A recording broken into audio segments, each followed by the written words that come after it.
ಓಂ ಸರ್ವಮಂಗಲಮಾಂಗಲ್ಯೆ ಶಿವೆ ಸರ್ವಾರ್ಥಸಾಧಿಕೆ ಶರಣ್ಯೆ ತ್ರ್ಯಂಬಕೆ ಗೌರಿ ನಾರಾಯಣಿ ನಮೋಸ್ತುತೆ ಸೃಷ್ಟಿಸ್ಥಿತಿವಿನಾಶಾನಾಂ ಶಕ್ತಿಭೂತೆ ಸನಾತನಿ ಗುಣಾಶ್ರಯೇ ಗುಣಮಯೇ ನಾರಾಯಣಿ ನಮೋಸ್ತುತೆ ಶರಣಾಗತದೀನಾರ್ಥಪರಿತ್ರಾಣಪರಾಯಣೆ ಸರ್ವಸ್ಯಾರ್ತಿಹರೇ ದೇವಿ ನಾರಾಯಣಿ ನಮೋಸ್ತುತೆ.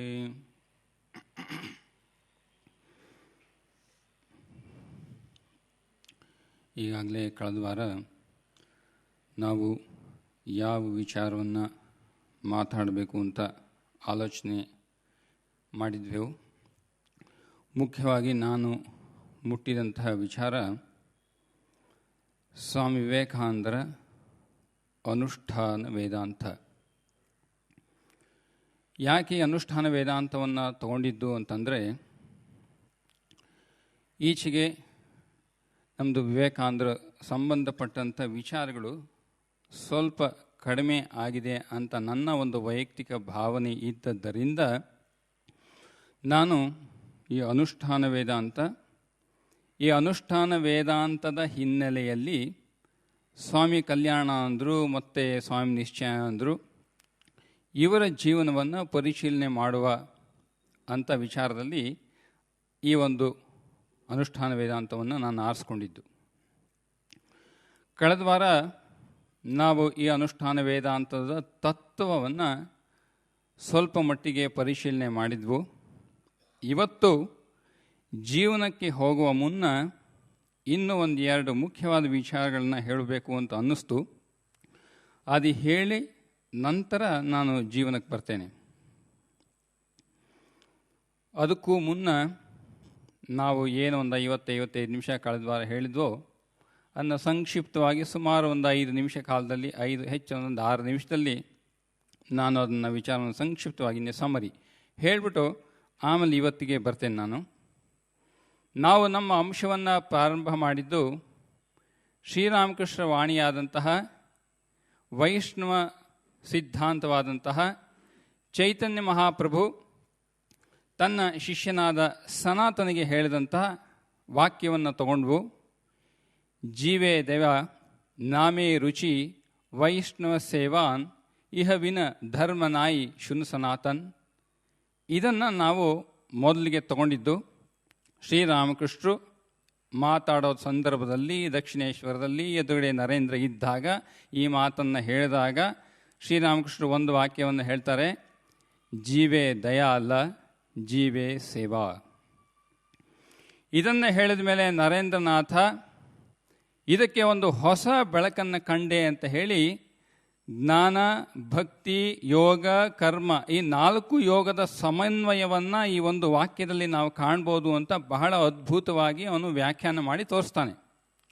ಮುಖ್ಯವಾಗಿ ಭಕ್ತಿ ಇದ್ದವ್ರಿಗೆ ಜ್ಞಾನ ಇರಲಿಕ್ಕೆ ಸಾಧ್ಯ ಇಲ್ಲ, ಜ್ಞಾನ ಇದ್ದವ್ರಿಗೆ ಭಕ್ತಿ ಇರಲಿಕ್ಕೆ ಸಾಧ್ಯ ಇಲ್ಲ ಅಂತ ಸಾಂಪ್ರದಾಯಿಕವಾಗಿ ಬೆಳೆದು ಬಂದಂತಹ ಈ ಅದ್ವೈತ ವೇದಾಂತದಲ್ಲಿ ನಡೆದು ಬಂದಂತಹ ವಿಚಾರದಲ್ಲಿ ಇದು ಇಂದಿಗೂ ಉಂಟು. ಅಂದರೆ ನೀವು ಅಧ್ಯಯನ ಮಾಡಿದ್ರೆ ಮಾತ್ರ ಗೊತ್ತಾಗುತ್ತೆ. ನಾನು ಅದನ್ನೆಲ್ಲ ವಿವರಣೆ ಮಾಡಲಿಕ್ಕೆ ಹೋಗೋದಿಲ್ಲ ಅಂತ ಹೋದ್ವಾರ ಕೂಡ ಹೇಳಿದ್ದೆ. ಈ ವಿಚಾರವನ್ನು ಇಟ್ಕೊಂಡು ನರೇಂದ್ರ ಎಂಥ ಅದ್ಭುತವಾದ ವಿಚಾರವನ್ನು ಶ್ರೀರಾಮಕೃಷ್ಣ ಹೇಳಿದ್ದಾರೆ ಅಂತ ಅವನು ವ್ಯಾಖ್ಯಾನ ಮಾಡಿ ತೋರಿಸ್ತಾನೆ. ಅದನ್ನು ನಾನು ಸ್ವಲ್ಪ ಹೇಳಲಿಕ್ಕೆ ಪ್ರಯತ್ನ ಪಟ್ಟೆ. ಇದಾದ್ಮೇಲೆ ಇದೇ ವಿಚಾರವನ್ನು ಸ್ವಾಮೀಜಿ ಮುಂದೆ ಪ್ರವಚನ ಮಾಡಿದಾಗ ಪ್ರಾಕ್ಟಿಕಲ್ ವೇದಾಂತ 4 ಉಪನ್ಯಾಸಗಳಲ್ಲಿ, ಅನುಷ್ಠಾನ ವೇದಾಂತ ಉಪನ್ಯಾಸಗಳಲ್ಲಿ 2ನೇ ಉಪನ್ಯಾಸವನ್ನು ನಾವು ನೋಡಿದ್ವು. ಅದರಲ್ಲಿ ಮೊದಲಿಗೆ ಪ್ರಾರಂಭ ಮಾಡಿದ್ರು ಶ್ರೀರಾಮಕೃಷ್ಣರು ಛಾಂದೋಗ್ಯ ಉಪನಿಷತ್ತಿನ ಸತ್ಯಕಾಮ ಜಾಬಾಲಿ ಕತೆ ನೋಡಿದ್ವು. ಅದ ನಂತರ ಉಪಕೋಸಲನ ಕತೆ ಬಂತು. ಎಲ್ಲದರಲ್ಲೂ ಜಗತ್ತು ಇಟ್ಸ್ ನಾಟ್ ಇಂಪೆಡಿಮೆಂಟ್, ಅದು ಯಾವುದು ಈ ಜಗತ್ತನ್ನು ನೀನು ಬಂಧಕ ಅಂತ ಕರಿತೀಯೋ ಅದೇ ಪೂರಕ.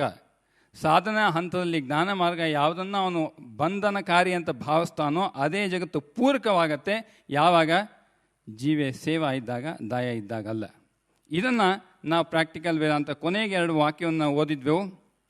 It does not destroy the world but explains it. It does not destroy the individuality but explains it by showing the real individuality. Understand what this word is so that it may not hurt you. Understand what the word is so that it may not hurt you. ಬಹಳ ಅದ್ಭುತವಾದ ವಾಕ್ಯಗಳು. ಇನ್ನೆಲ್ಲ ತುಂಬ ಒಂದೊಂದೇ ವಿವೇಕಾನಂದ ವಿಚಾರವನ್ನು ಮುಖ್ಯವಾಗಿ ದಿವ್ಯತೆ ವಿಚಾರಗಳನ್ನು ಮುಖ್ಯವಾಗಿ ಅಧ್ಯಯನ ಮಾಡೋತ್ತಿಗೆ ಒಂದೊಂದೇ ವಾಕ್ಯಗಳನ್ನ ನಾವು ಧ್ಯಾನಕ್ಕಾಗಲಿ ಜಪಕ್ಕಾಗಲಿ ಹೀಗೆ ಬಸ್ನಲ್ಲಿ ಹೋಗೋತ್ತಿಗಾಗಲಿ ಆಟೋನಲ್ಲಿ ಹೋಗೋತ್ತಿಗಾಗಲಿ ಸಮಯ ಸಾಕಷ್ಟು ಇರುತ್ತಲ್ಲ, ಇಂಥ ಸಂದರ್ಭದಲ್ಲಿ ಈ ಒಂದೊಂದು ವಾಕ್ಯಗಳನ್ನ ನೆನಪಿಟ್ಕೊಳ್ಳೋದು ಬಹಳ ಮುಖ್ಯ. ನೆನಪಿಟ್ಕೊಂಡು ನಮಗೇನು ವಿಚಾರ ಬರುತ್ತೆ ಅಲ್ಲಿ ವಿಚಾರ ಮಾಡ್ತಾ ಹೋಗಬೇಕು. ಪ್ರತಿ ದಿವಸ ಒಂದು ಹೊಸ ಬೆಳಕನ್ನು ಕಾಡಲಿಕ್ಕೆ ಇಂಥ ವಾಕ್ಯಗಳು ಬಹಳ ಅದ್ಭುತವಾದ ಕೆಲಸ ಮಾಡುತ್ತೆ. Understand what the word is so that it may not hurt you ಅಂತ ನಾನು ಈ ವಾಕ್ಯ ನಿಲ್ಲಿಸಿ ಕಳೆದ ಬಾರಿ ಈ ವಿಚಾರನ ಅಲ್ಲಿಗೆ ನಿಲ್ಲಿಸಿದ್ದೆ. ಇವತ್ತಿಗೆ ಬರ್ತೇನೆ. ಬಹುಶಃ ಈ ಅನುಷ್ಠಾನ ವೇದಾಂತವನ್ನು ಸ್ವಾಮೀಜಿ ಹೇಳೋದು ಎಷ್ಟು ಸಮಂಜಸ, ಇದರ ಅವಶ್ಯಕತೆ ಇತ್ತೇ ಅಂತ ನಾನು ಓದೋ ಹೊತ್ತಿಗೆ ನನಗೆ ಬಂತ ಆಲೋಚನೆ. ನಿಮ್ಮಲ್ಲೂ ಕೆಲವ್ರಿಗೆ ಬಂದಿರಬಹುದು, ಬರದೇ ಇರಬಹುದು. ಯಾಕಾಗಿ ಸ್ವಾಮೀಜಿ ಈ ವಾಕ್ಯಗಳನ್ನ ಹೇಳಿದರು ಅಥವಾ ಇಷ್ಟೊಂದು ಇದಕ್ಕೆ ಒತ್ತಡವನ್ನು ಕೊಡುವಂಥ ಅವಶ್ಯಕತೆ ಏನಿತ್ತು?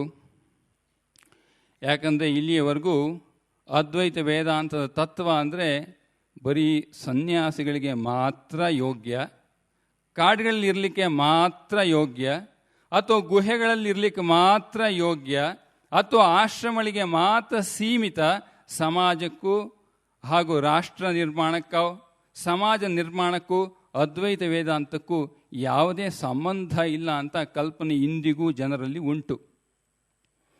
ಈ ಒಂದು ಭೇದ ಭಾವವನ್ನು ಮುರಿಲಿಬೇಕಾದ್ರೆ ಈ ಅನುಷ್ಠಾನ ವೇದಾಂತವನ್ನು ಸರಿಯಾಗಿ ಅರ್ಥ ಮಾಡ್ಕೋಬೇಕು. ಇಲ್ಲಾಂದರೆ ಈ ವೇದಾಂತಕ್ಕೂ ನಮ್ಮ ನಿತ್ಯ ಜೀವನಕ್ಕೂ ಯಾವುದೇ ಸಂಬಂಧವನ್ನು ಕಲ್ಪಿಸ್ಕೊಳ್ಳಿಕ್ಕೆ ಸಾಧ್ಯವೇ ಆಗೋದಿಲ್ಲ. ಯಾಕೆ? ಅದ್ವೈತ ವೇದಾಂತ ತುತ್ತದುದಿಯ ಏನು ಹೇಳುತ್ತೆ? ಎಲ್ಲವೂ ಏಕ ಅಂದಮೇಲೆ ಇದನ್ನು ಯಾಕೆ ಹೊರತುಪಡಿಸ್ತೀರಿ? ಎಲ್ಲವೂ ಪರಬ್ರಹ್ಮ ಅಂತ ಹೇಳಿದ ಮೇಲೆ ಜಗತ್ತನ್ನು ಬಿಡೋ ಅವಶ್ಯಕತೆ ಏನಿದೆ?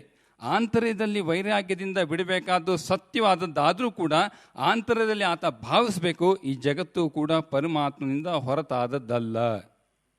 ಅದಕ್ಕೆ ನಾನು ಶ್ರೀರಾಮಕೃಷ್ಣರ ಆ ಮೆಟ್ಲು ಮತ್ತು ತಾರಸಿ ಉದಾಹರಣೆ ಕೊಟ್ಟು, ಮೆಟ್ಲು ತಾರಸಿ ಅಲ್ಲದೇ ಇದ್ದರೂ ಕೂಡ ತಾರಸಿ ಮತ್ತು ಮೆಟ್ಲು ಒಂದೇ ವಸ್ತುವಿಂದ ಆಗಿದೆ ಅಂತ ಶ್ರೀರಾಮಕೃಷ್ಣ ಹೇಳೋ ವಾಣಿಯನ್ನು ನಾವು ಹೋದ್ವಾರ ನೆನಪು ಮಾಡ್ಕೊಂಡ್ವಿ.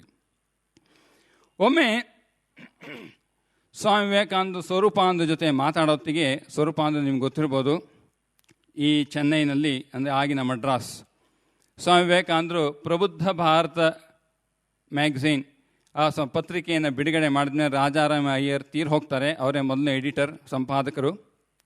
ತದನಂತರ ಸ್ವಾಮಿ ಸ್ವರೂಪಾನಂದರು ಆ ಕಾರ್ಯವನ್ನು ತಗೊಳ್ತಾರೆ. ಸ್ವಾಮಿ ವಿವೇಕಾನಂದರ ಸನ್ಯಾಸಿ ಶಿಷ್ಯ ಸ್ವಾಮಿ ಸ್ವರೂಪಾನಂದ ಇವರು ಮೊದಲು ಆಲ್ಮೋರ್ನಲ್ಲಿ ಆ ಸಂಪಾದಕ ಕಾರ್ಯವನ್ನು ಮಿಸ್ಟರ್ ಸೇವಿಯರ್, ಇಂಗ್ಲೆಂಡಿಂದ ಬಂದಂಥ ಮಿಸ್ಟರ್ ಸೇವಿಯರ್ ಇವನ ಜೊತೆಗೆ ಸೇರಿ ಕಾರ್ಯವನ್ನು ಪ್ರಾರಂಭ ಮಾಡ್ತಾರೆ. ನಂತರ ಮಾಯಾವತಿಗೆ ಹೋಗಿ ಸಾಕಷ್ಟು ಕೆಲಸ ಮಾಡಿ ಭಾಳ ಸಣ್ಣ ವಯಸ್ಸಿನಲ್ಲಿ ಶರೀರ ಬಿಡ್ತಾರೆ ಅಂತ ಇಟ್ಕೊಳ್ಳಿ. ಬಹಳ ಅದ್ಭುತವಾದ ಮೇಧಾವಿ. ಅವರ ಒಂದು ಭಗವದ್ಗೀತೆ ಟ್ರಾನ್ಸ್ಲೇಷನ್ ಕೂಡ ಇಂಗ್ಲೀಷ್ನಲ್ಲಿದೆ. ಶ್ರೀಮದ್ ಭಗವದ್ಗೀತಾ ಇಂಗ್ಲೀಷ್ನಲ್ಲಿ, ಅದರ ತರ್ಜುಮೆಕಾರರು ಸ್ವಾಮಿ ಸ್ವರೂಪಾನಂದರು. ಇವರೊತ್ತಿಗೆ ಸ್ವಾಮಿ ವಿವೇಕಾನಂದರು ಮಾತಾಡೋತ್ತಿಗೆ ಹೇಳ್ತಾರೆ, ತ್ಯಾಗ ಮತ್ತು ಸೇವೆ ಇದು ಭಾರತ ದೇಶದ ಆದರ್ಶ. ತ್ಯಾಗ ಮತ್ತು ಸೇವೆ ಇದು ಭಾರತ ದೇಶದ ಆದರ್ಶ. ಈ ಎರಡು ಆದರ್ಶವನ್ನು ನೀನು ಗಟ್ಟಿ ಮಾಡು, ಭಾರತದ ಉದ್ಧಾರ ತಾನೇ ತಾನಾಗತ್ತೆ. You strengthen her in those 2 channels and India will be uplifted automatically ಅಂತ ಈ ಮಾತನ್ನು ಹೇಳ್ತಾರೆ. ಹಾಗಾದರೆ ಇಲ್ಲಿವರೆಗೂ ಭಾರತದಲ್ಲಿ ತ್ಯಾಗವನ್ನು ಸೇವೆಯನ್ನು ಕಂಡಂಥ ಪ್ರಸಂಗಗಳು ಇರಲಿಲ್ವಾ? ಸಾಕಷ್ಟು ಪ್ರಸಂಗಗಳು, ರಾಜರಾಗ್ಬೋದು, ಸನ್ಯಾಸಿಗಳಾಗ್ಬೋದು, ಸಂತರಾಗ್ಬೋದು, ಗೃಹಸ್ಥರಾಗ್ಬೋದು, ಭಾರತದಲ್ಲಿ ಆದರ್ಶವನ್ನು ತೋರಿಸ್ಕೊಟ್ಟಂತಹ ಮಹಾತ್ಮರು ಎಲ್ಲ ಕಡೆ ಬಂದಿದ್ದಾರೆ. ಆದರೆ ಇದು ರಾಷ್ಟ್ರದ ಆದರ್ಶವಾಗಿ ಇಂದಿಗೂ ಸಮಾಜದಲ್ಲಿ ಇಳಿದು ಬಂದಿಲ್ಲ. ಒಬ್ಬ ವ್ಯಕ್ತಿಯ ಜೀವನದಲ್ಲಿ ನಿತ್ಯ ಕರ್ಮದಲ್ಲಿ ಇನ್ನೂ ಇಳಿದು ಬಂದಿಲ್ಲ. ಕಾಡಿನಿಂದ ಇಳಿದು ಬಂದಿಲ್ಲ, ಗುಹೆಯಿಂದ ಇಳಿದು ಬಂದಿಲ್ಲ, ಹಾಗೂ ಈ ಆಶ್ರಮಗಳಿಂದ ಸಮಾಜಕ್ಕೆ ಇಳಿದು ಬಂದಿಲ್ಲ. ಇದು ಬರಬೇಕಾದ್ರೆ ಅನುಷ್ಠಾನ ವೇದಾಂತದ ತತ್ವವನ್ನು ಅನುಷ್ಠಾನ ಮಾಡಿದರೆ ಮಾತ್ರ ಅನುಷ್ಠಾನ ಯೋಗ್ಯವಾಗುತ್ತದೆ.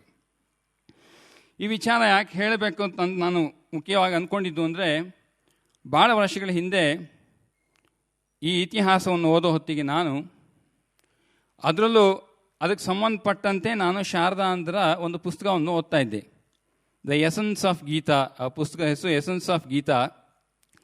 ಶ್ರೀರಾಮಕೃಷ್ಣ ನೇರ ಶಿಷ್ಯರಾದಂತಹ ಮತ್ತು ಲೀಲಾ ಪ್ರಸಂಗ ಬರೆದಂತಹ ಸ್ವಾಮಿ ಶಾರದಾ ಅಂದರು ಆ ಪುಸ್ತಕದಲ್ಲಿ, ಆ ಉಪನ್ಯಾಸದಲ್ಲಿ ಒಂದು ಕಡೆ ಉಲ್ಲೇಖ ಮಾಡ್ತಾರೆ. ಎಂಥ ಆಶ್ಚರ್ಯ ಸಂಗತಿ ಅದರಲ್ಲಿ ಇತ್ತು ಅಂತಂದರೆ, 19ನೇ ಶತಮಾನದಲ್ಲಿ ನಮ್ಮ ಭಾರತ ದೇಶದಲ್ಲಿ ಬರಗಾಲದಿಂದ, ಹೊಟ್ಟೆ ಹಸಿವಿನಿಂದ, ದಾರಿದ್ರ್ಯದಿಂದ, ಅನಾರೋಗ್ಯದಿಂದ ಮೃತಪಟ್ಟಂತಹ ವ್ಯಕ್ತಿಗಳು ಎಷ್ಟು ಸಾವಿರಾರು ಲಕ್ಷಾಂತರ ಜನ ಅಂದರೆ, ಈ 20ನೇ ಶತಮಾನದ ಪ್ರಾರಂಭದಲ್ಲಿ ಆದಂತಹ 2 ಮಹಾಯುದ್ಧದಲ್ಲೂ ಕೂಡ ಅಷ್ಟು ಜನ ಸಾಯಲಿಲ್ಲ. 1914ರಿಂದ 18ರಲ್ಲಿ ಮೊದಲನೇ ಮಹಾಯುದ್ಧ, 39ರಿಂದ 44ರಲ್ಲಿ ಎರಡನೇ ಮಹಾಯುದ್ಧ ಆಯಿತು. ಈ 2 ಮಹಾಯುದ್ಧದಲ್ಲಿ world war 1 and 2, world war 2 ಇದರಲ್ಲಿ ಆದಂಥ ಯುದ್ಧದಲ್ಲಿ ಎಷ್ಟು ಜನ ಸತ್ರೋ ಅದಕ್ಕಿಂತ ಹೆಚ್ಚು ಜನ ನಮ್ಮ ಭಾರತದಲ್ಲಿ ಹೊಟ್ಟೆಗೆ ಹಿಟ್ಟಿಲ್ಲದೆ ಸತ್ತಿದ್ದಾರೆ 19ನೇ ಶತಮಾನದಲ್ಲಿ. ಅಂದರೆ ಬ್ರಿಟಿಷ್ ರಾಜ್ಯದ ಆಡಳಿಕೆ ಎಷ್ಟು ಮಟ್ಟಿಗಿತ್ತು. ನಿಮ್ಮಲ್ಲಿ ಅದ್ವೈತ, ನಮ್ಮಲ್ಲಿ ಇಂಥ ಅದ್ಭುತವಾದ ಉಪನಿಷತ್ತೆಲ್ಲ ಇಟ್ಕೊಂಡು ಜನಕ್ಕೆ ಹೊಟ್ಟೆಗೆ ಹಿಟ್ಕೊಡ್ಲಿಕ್ಕೆ ಸಾಧ್ಯವಾಗಲಿಲ್ವಾ? ಈ ಒಂದು ಪ್ರಶ್ನೆ ನಮ್ಮ ವೇದಾಂತ ಉತ್ತರ ಕೊಡಬೇಕಿತ್ತು. ಅದಕ್ಕೆ ಉತ್ತರ ರೂಪಕವಾಗಿ ಸ್ವಾಮೀಜಿಯವರು ಉತ್ತರವನ್ನು ಕೊಟ್ಟಿದ್ದು. ಇದು ಇಷ್ಟೇ ಅಲ್ಲದೆ ಸ್ವಾಮಿ ವಿವೇಕಾನಂದ ಜೀವನದಲ್ಲೂ ಕೂಡ ಒಂದು ಘಟನೆ ನಾವು ನೋಡ್ಬೋದು. ಸ್ವಾಮಿ ವಿವೇಕಾನಂದರನ್ನ ಪಾಶ್ಚಾತ್ಯದಿಂದ ಬಂದ ಮೇಲೆ ಬೇಲೂರು ಮಠದಲ್ಲಿ ಇದ್ದಾಗ ಕೆಲವು ವ್ಯಕ್ತಿಗಳು ಸ್ವಾಮೀಜಿಯನ್ನು ಅನುಸರಿಸಿ ಬರ್ತಾರೆ. ಸ್ವಾಮೀಜಿ ಅವರು ಗೋರಕ್ಷಣಾ ಸಮಿತಿಯಿಂದ ಬಂದಂಥ ವ್ಯಕ್ತಿಗಳು. ಅವರು ಹೇಳ್ತಾರೆ, ಸ್ವಾಮೀಜಿ ನಾವೊಂದು ಏನು ಕೆಲಸ, ನಮ್ಮ ರಕ್ಷಣಾ ಸಮಿತಿದು ಏನು ಕೆಲಸ ಅಂತಂದರೆ, ಎಲ್ಲೆಲ್ಲಿ ಗೋವು ಎಲ್ಲಿದೆಯೋ ಅದನ್ನೆಲ್ಲ ನೋಡ್ಕೊಳ್ಳೋವಂಥದ್ದು. ಅಂದರೆ ಮನೆ ಬಿಟ್ಟು ರಸ್ತೆಗಳಲ್ಲಿ ಓಡಾಡ್ಕೊಂಡಿರ್ತಕ್ಕಂಥ, ಯಾರು ನೋಡ್ಕೊಳ್ಳದೆ ಇರ್ತಕ್ಕಂಥ ಅನಾಥವಾದ ಹಸುಗಳನ್ನು ನೋಡ್ಕೊಳ್ಳೋ ಜವಾಬ್ದಾರಿ ನಮ್ಮ ಗೋರಕ್ಷಣಾ ಸಮಿತಿಯ ಕೆಲಸ. ಹಾಗಾಗಿ ಈ ಗೋರಕ್ಷಣಾ ಸಮಿತಿಗೆ ನಿಮ್ಮಿಂದ ಕೆಲವು ಧನ ಸಹಾಯ ಆಗಬೇಕು. ಯಾಕಂದರೆ ಇವರು ಪಾಶ್ಚಾತ್ಯ ದೇಶದಿಂದ ಬಂದವರು ಸ್ವಾಮೀಜಿ, ಸಾಕಷ್ಟು ಹಣ ಇರ್ಬೋದು, ಶಿಷ್ಯರು ಇರ್ಬೋದು, ಅವರೆಲ್ಲ ಕಳಿಸ್ಬೋದು, ನಮ್ಗೆ ಇವ್ರಿಂದ ಸ್ವಲ್ಪ ಅನುಕೂಲ ಆಗತ್ತೆ, ಹಾಗಾಗಿ ಕೇಳ್ಕೊಳ್ಳಿಕ್ಕೆ ಬಂದಿದ್ದಾನೆ ಇವನು. ಸ್ವಾಮೀಜಿ ಅವ್ರಿಗೊಂದು ಪ್ರಶ್ನೆ ಮಾಡ್ತಾರೆ. ಮಧ್ಯ ಭಾರತದಲ್ಲಿ ಬರಗಾಲದಿಂದ ಸಾವಿರಾರು ಜನ ಸಾಯ್ತಾ ಇದ್ದಾರೆ. ನಿಮ್ಮ ಗೋರಕ್ಷಣಾ ಸಮಿತಿಯವರು ಅದಕ್ಕೇನಾದರೂ ಕೆಲಸ ಮಾಡ್ತಾ ಇದ್ದಾರಾ? ಅದಕ್ಕೆ ಆ ವ್ಯಕ್ತಿ ಹೇಳ್ತಾನೆ, ಸ್ವಾಮೀಜಿ ನಮ್ಮ ಕೆಲಸ ಬರೀ ಗೋವುಗಳನ್ನ ನೋಡ್ಕೊಳ್ಳೋವಂಥದ್ದು. ಇದು ಈ ಮನುಷ್ಯ ಸಾಯೋದು, ಕಷ್ಟಪಡೋದೆಲ್ಲ ಇದೆಯಲ್ಲ, ಅದು ಅವನ ಕರ್ಮ ಸ್ವಾಮೀಜಿ, ಇದು ಪ್ರಾರಬ್ಧ ಕರ್ಮ. ಬಹುಶಃ ನೀವು ಇತಿಹಾಸವನ್ನು, ಮುಖ್ಯವಾಗಿ ಸೋಷಾಲಜಿ, ಸಮಾಜಶಾಸ್ತ್ರವನ್ನು ಓದಿದಾಗ, ನಾನು ಭಾಳ ಹಿಂದೆ ಓದಿದ್ದೆ, ಅದರಲ್ಲಿ ಒಬ್ಬ ಜರ್ಮನ್, ಅವನ ಹೆಸರು ಈಗ ಸದ್ಯಕ್ಕೆ ನೆನಪು ಬರ್ತಿಲ್ಲ, ಅವನು ಭಾಳ ಒಂದು ಉಲ್ಲೇಖ ಮಾಡ್ತಾನೆ, ಸ್ಟೇಟ್ಮೆಂಟ್ ಮಾಡ್ತಾನೆ. ಭಾರತದ ಅಧೋಗತಿಗೆ ದ ಕಾನ್ಸೆಪ್ಟ್ ಆಫ್ ರೀಇನ್ಕಾರ್ನೇಷನ್, ಅಂದರೆ ಈ ಕರ್ಮ ಸಿದ್ಧಾಂತ ಮತ್ತು ಪುನರ್ಜನ್ಮವೇ, ಈ ಹಿಂದೂ ಧರ್ಮದ ಪುನರ್ಜನ್ಮದ ಸಿದ್ಧಾಂತವೇ ಭಾರತದ ಅಧೋಗತಿಗೆ ಕಾರಣ ಅಂತ ಬರಿತಾನವನು ಸಮಾಜಶಾಸ್ತ್ರದಲ್ಲಿ. ಯಾಕೆ ಹಂಗಾಯ್ತು? ಯಾಕೆ ನೋಡಿ, ಈಗ ಸ್ವಾಮೀಜಿ ಕೂಡ ಅವನು ಕೇಳಿದಾಗ ಅವನು ಹೇಳ್ತಾನೆ, ಇದೆಲ್ಲ ಅವ್ರವ್ರ ಕರ್ಮ ಸ್ವಾಮೀಜಿ, ನಾವೇನು ಮಾಡೋಕ್ಕಾಗತ್ತೆ ಅಂತ. ಅದಕ್ಕೆ ಸ್ವಾಮೀಜಿ ಹೇಳ್ತಾರೆ, ಮನುಷ್ಯ ಸಾಯೋದು ಕರ್ಮ ಆದರೆ ಹಸು ಸಾಯೋದು ಕೂಡ ಅದು ಕರ್ಮ, ನೀ ಯಾಕೆ ತಲೆ ಕೆಡಿಸ್ಕೊಂತಿ? ಈ ಒಂದು ಸಂದರ್ಭ ಬಂದಾಗಲೇ ಸ್ವಾಮೀಜಿಗೆ ಇದನ್ನೆಲ್ಲ ನೋಡಿ, ಈ ವೇದಾಂತ ಕೇವಲ ಬರೀ ತಾತ್ವಿಕ ಮಟ್ಟದಲ್ಲಿ ಆಲೋಚನೆ ಮಾಡಿ ಭಾಳ ಅದ್ಭುತವಾಗಿ ಲಾಜಿಕಲಿ ಸ್ಪೀಕಿಂಗ್ ನ್ಯಾಯಶಾಸ್ತ್ರ, ವೇದಾಂತ, ಉಪನಿಷತ್ತಿನೆಲ್ಲ ಇಟ್ಕೊಂಡು ಹೇಳೋದಾಗಿದೆ, ನಮ್ಮ ಜೀವನದಲ್ಲಿ ಬರದೇ ಇದ್ದರೆ ಏನೋ ಇದರ ಅಂತ ಹೇಳಿ ಸ್ವಾಮೀಜಿ ಅಲ್ಲಿಂದನೇ ಇದ್ದಾಗ ಅವರು ಇದರ ಚಿಂತನೆಯನ್ನು ಮಾಡಲಿಕ್ಕೆ ಶುರು ಮಾಡ್ತಾರೆ. ಒಂದು ಪತ್ರ ಕೂಡ ಬರೀತಾರೆ, the Light of Asia editor ಸಂಪಾದಕ್ಕೆ ಒಂದು ಪತ್ರ ಬರೀತಾರೆ. ನಾವು ಕೆಲವು ಮಧ್ಯೆ ನಾವು ಸ್ವಾಮೀಜಿಯಾದ ನೇರವಾದ ಉಲ್ಲೇಖವನ್ನು ಮಾಡಲಿಕ್ಕೆ ಇಷ್ಟಪಡ್ತೇನೆ, ಯಾಕಂದ್ರೆ ನಾನು ಹೇಳೋದಕ್ಕಿಂತ ಅವ್ರ ವಾಣಿನೇ ಕೇಳೋದು ನನಗೆ ಬಹಳ ಇಷ್ಟ. ಅವನು ಈ ಲೈಟ್ ಆಫ್ ಏಷ್ಯಾ ಎಡಿಟರ್ಗೆ ಬರೀತಾನೆ Swamiji, the Advaita is the eternal mine of the strength, but it requires to be applied. It must first be cleared of the incrustation of scholasticism, and then, in all its simplicity, beauty, and sublimity, be taught over the length and breadth of the land as applied even to the minutest detail of daily life. This is a very large order, but we must work towards it. Nevertheless, as if it would be accomplished tomorrow. Of one thing I am sure, that whoever wants to help his fellow beings through genuine love and unselfishness will work wonders. ಅಂದರೆ ಅನುಷ್ಠಾನ ವೇದಾಂತ ಬರೀ ತಾತ್ವಿಕ ಮಟ್ಟದಲ್ಲಿ ಇರೋದಲ್ಲ, ಇದು ಅನುಷ್ಠಾನಕ್ಕೆ ಬರಬೇಕು ಅಂತ ಸ್ವಾಮೀಜಿಯ ಸಾರ. ಯಾಕಂದರೆ ಇತಿಹಾಸವನ್ನು ನೋಡಿದಾಗ ನನಗೆ ಬಹಳ ಆಶ್ಚರ್ಯ ಆದ ಒಂದು ಅಂಶ ಅಂದರೆ ಕುಲಿನಿಸಮ್ ಅಂತ ಬಂಗಾಳದಲ್ಲಿ ಇದರಲ್ಲಿತ್ತು, ಪ್ರಚಲಿತದಲ್ಲಿತ್ತು. ಇನ್ ಪ್ರಾಕ್ಟೀಸ್ ಅದೇನು ಅಂತ ನಾನು ಇಲ್ಲಿ ಹೇಳಲಿಕ್ಕೆ ಆಗೋದಿಲ್ಲ, ನೀವು ಬೇಕಾದ್ರೆ ಪುಸ್ತಕ ಓದ್ಕೊಳ್ಳಿ. ಪಾಲಿಗಮಿ, ಕುಲಿನಿಸಮ್, ಸತಿ, ಚೈಲ್ಡ್ ಮ್ಯಾರೇಜ್, ಇದೆಲ್ಲ ಎಂಥ ಮಟ್ಟಿಗೆ ಈ ಜಾತಿ ಪದ್ಧತಿ ಎಷ್ಟು ಮಟ್ಟಿಗೆ ಮನುಷ್ಯನಿಂದ ಪ್ರಾಣಿಯಾಗಿ ಮಾಡಿತ್ತು ಅಂತಂದರೆ, ಇಂಥ ಅದ್ಭುತವಾದ ವೇದಾಂತ ಇಟ್ಕೊಂಡು ಮತ್ತೆ ಏನಕ್ಕೆ ಬೇಕಿತ್ತಿದೆಲ್ಲ. ಅದಕ್ಕಾಗಿ ಸ್ವಾಮೀಜಿಯನ್ನು ಬಹಳ ಅದ್ಭುತವಾಗಿ ಮುಖ್ಯವಾಗಿ ಭಾರತದಲ್ಲಿ ಅನುಷ್ಠಾನ ವೇದಾಂತವನ್ನು ತರಲಿಕ್ಕೆ ಪ್ರಯತ್ನಪಟ್ಟರು. ಈ ಒಂದು ವಾಣಿಗೆ ಮೊದಲನೇದಾಗಿ ಕಿವಿ ಕೊಟ್ಟವರು ಅಂತಂದರೆ ಸ್ವಾಮಿ ಅಖಂಡಾನಂದರು. ಸ್ವಾಮಿ ಅಖಂಡಾನಂದರು ಸ್ವಾಮಿ ವಿವೇಕಾನಂದರ ಗುರುಭಾಯಿಗಳು. ಅವರ ಹಳೆ ಹೆಸರು ಗಂಗಾಧರ್.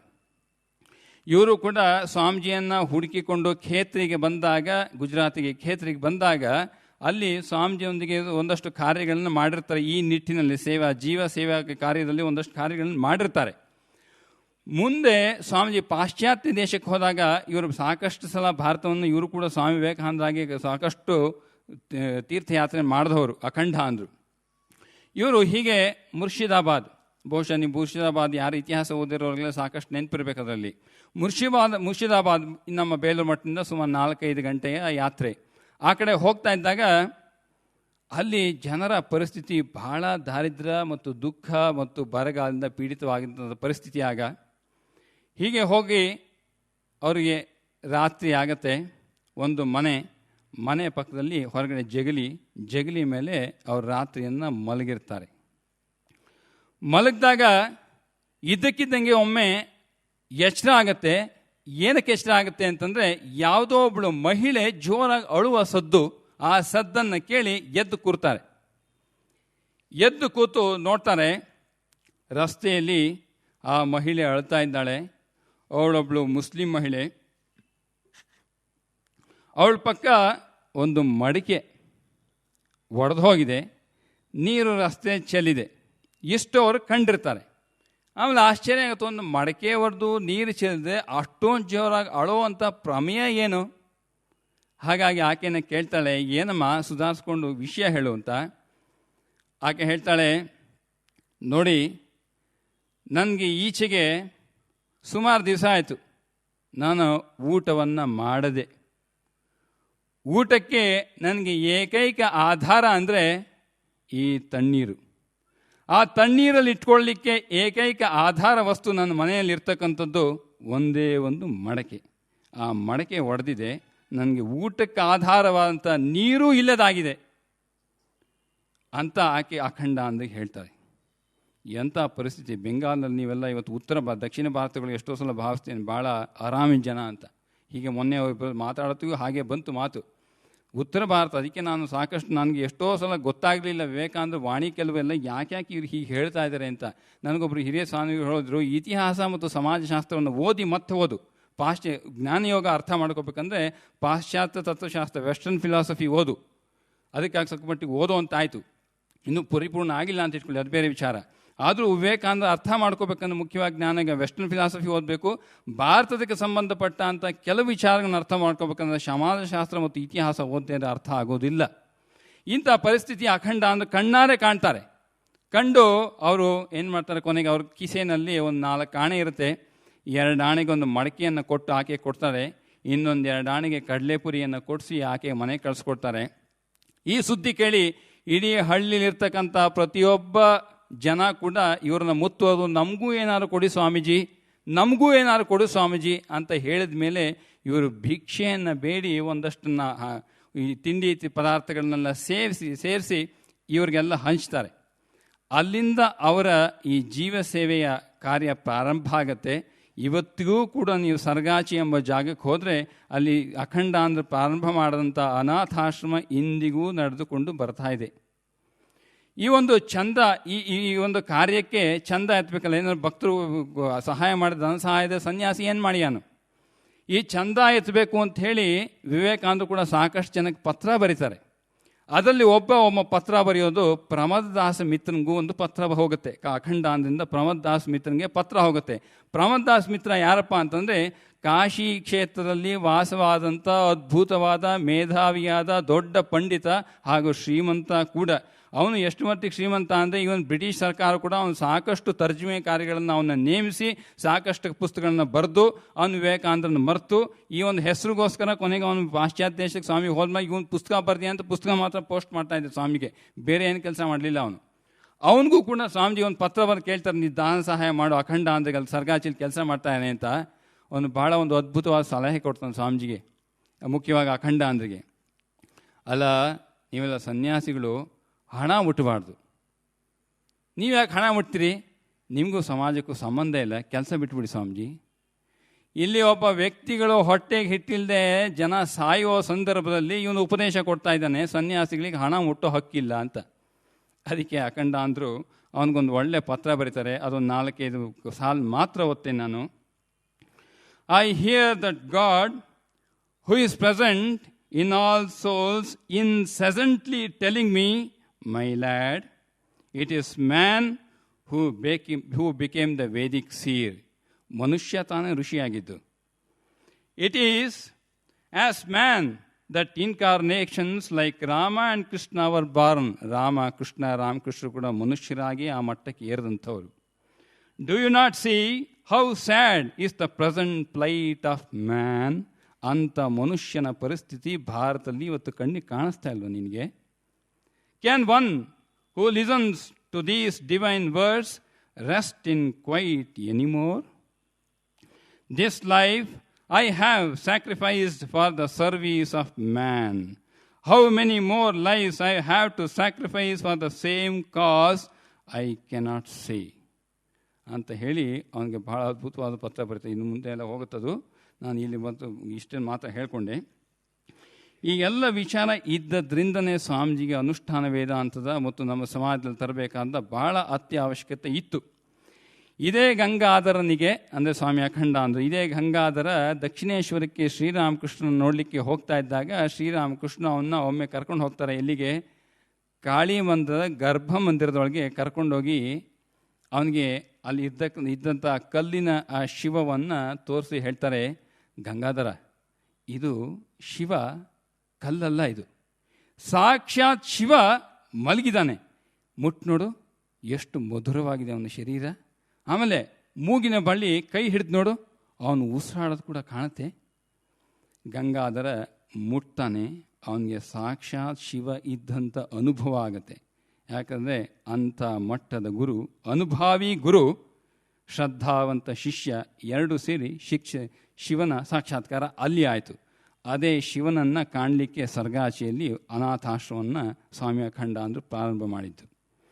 ಇದೇ ಶಿವನನ್ನು ಇಡೀ ಸಮಾಜದಲ್ಲಿ ಸ್ವಾಮಿ ವಿವೇಕಾನಂದರು ಯಾರ್ದಾದ್ರೂ ಮೂಲಕ ತಮ್ಮ ಕಾರ್ಯವನ್ನು ಪ್ರಾರಂಭ ಮಾಡಬೇಕು ಅನ್ನೋ ಇಚ್ಛೆಯಿಂದ ಒಬ್ಬ ವ್ಯಕ್ತಿಗಾಗಿ ಕಾಯ್ತಾ ಇದ್ದರು. ಪಾಶ್ಚಾತ್ಯ ದೇಶದಿಂದ ಸ್ವಾಮಿ ವಿವೇಕಾನಂದರು ಹಿಂದಿರುಗಿ ಬಂದ ಮೇಲೆ ಇದೇ ಸಮಯಕ್ಕೆ ಒಬ್ಬ ಸರಿಯಾಗಿ ತಯಾರಾಗಿದ್ದ ಒಬ್ಬ ವ್ಯಕ್ತಿ, ಅವನ ಹೆಸರೇ ದಕ್ಷಿಣರಂಜನ್ ಅಂತ ಆ ವ್ಯಕ್ತಿ ಹೆಸರು. ಸುಮಾರು 1874 ಇಸ್ವಿನಲ್ಲೇನೋ ಹುಟ್ಟಿದ್ದು ಬಂಗಾಳದ ಯಾವುದೋ ಒಂದು ಸಣ್ಣ ಹಳ್ಳಿನಲ್ಲಿ. ಈಗ ಕಥಾ ಪ್ರಸಂಗಕ್ಕೆ ಬರ್ತಾ ಇದ್ದೇನೆ ನಾನು. 1887 ಈ ಸಮಯದಲ್ಲಿ ಹುಟ್ಟಿದಂಥ ಹಳ್ಳಿ ಮೂಲೆಯಲ್ಲಿ ಎಲ್ಲೋ ಸರಳವಾದ ಜೀವನ ನಡೆಸ್ಕೊಂಡು ಬಂದಂತಹ ವ್ಯಕ್ತಿ ಈತ. ಇವನು ಚಿಕ್ಕ ವಯಸ್ಸಿನಲ್ಲೇ ಸೇವೆ ಮಾಡುವಂಥ ಮನೋಭಾವ ತನ್ನಲ್ಲಿ ಸದಾ ಇರ್ತಕ್ಕಂಥದ್ದನ್ನು ಕಾಣ್ತಾ ಇರ್ತಾನೆ. ಯಾವುದೇ ವ್ಯಕ್ತಿ, ಯಾವುದೇ ಕ್ಷೇತ್ರ, ಯಾವುದೇ ರೀತಿ ಅವನಲ್ಲಿ ಕಷ್ಟ ಇದ್ದರೂ ಕೂಡ ಬೇರೆ ವ್ಯಕ್ತಿಗಳಲ್ಲಿ ಈತ ಸಹಾಯ ಮಾಡಲಿಕ್ಕೆ ಮುಂದಾಳು. ಅವನು ಬಹಳಷ್ಟು ಸಲ ಭಾವಿಸ್ತಾ ಇರ್ತಾನೆ, ಅವನು ಬಾಲಕನಾಗಿದ್ದಾಗ, ಯುವಕನಾಗಿದ್ದಾಗ, ಬಹುಶಃ ನನ್ನ ಜೀವನದಲ್ಲಿ ಈ ಸೇವೆಯನ್ನೇ ಆಧಾರವಾಗಿ ಇಟ್ಕೊಂಡು ನಾನು ಮುಂದೆ ಒಂದು ಸಾಧನಾ ಕ್ರಮವಾಗಿ ಇಟ್ಕೋಬೇಕು ಅನ್ನೋ ಒಂದು ಆಲೋಚನೆ ಈತನ ಸದಾ ಇರುತ್ತೆ.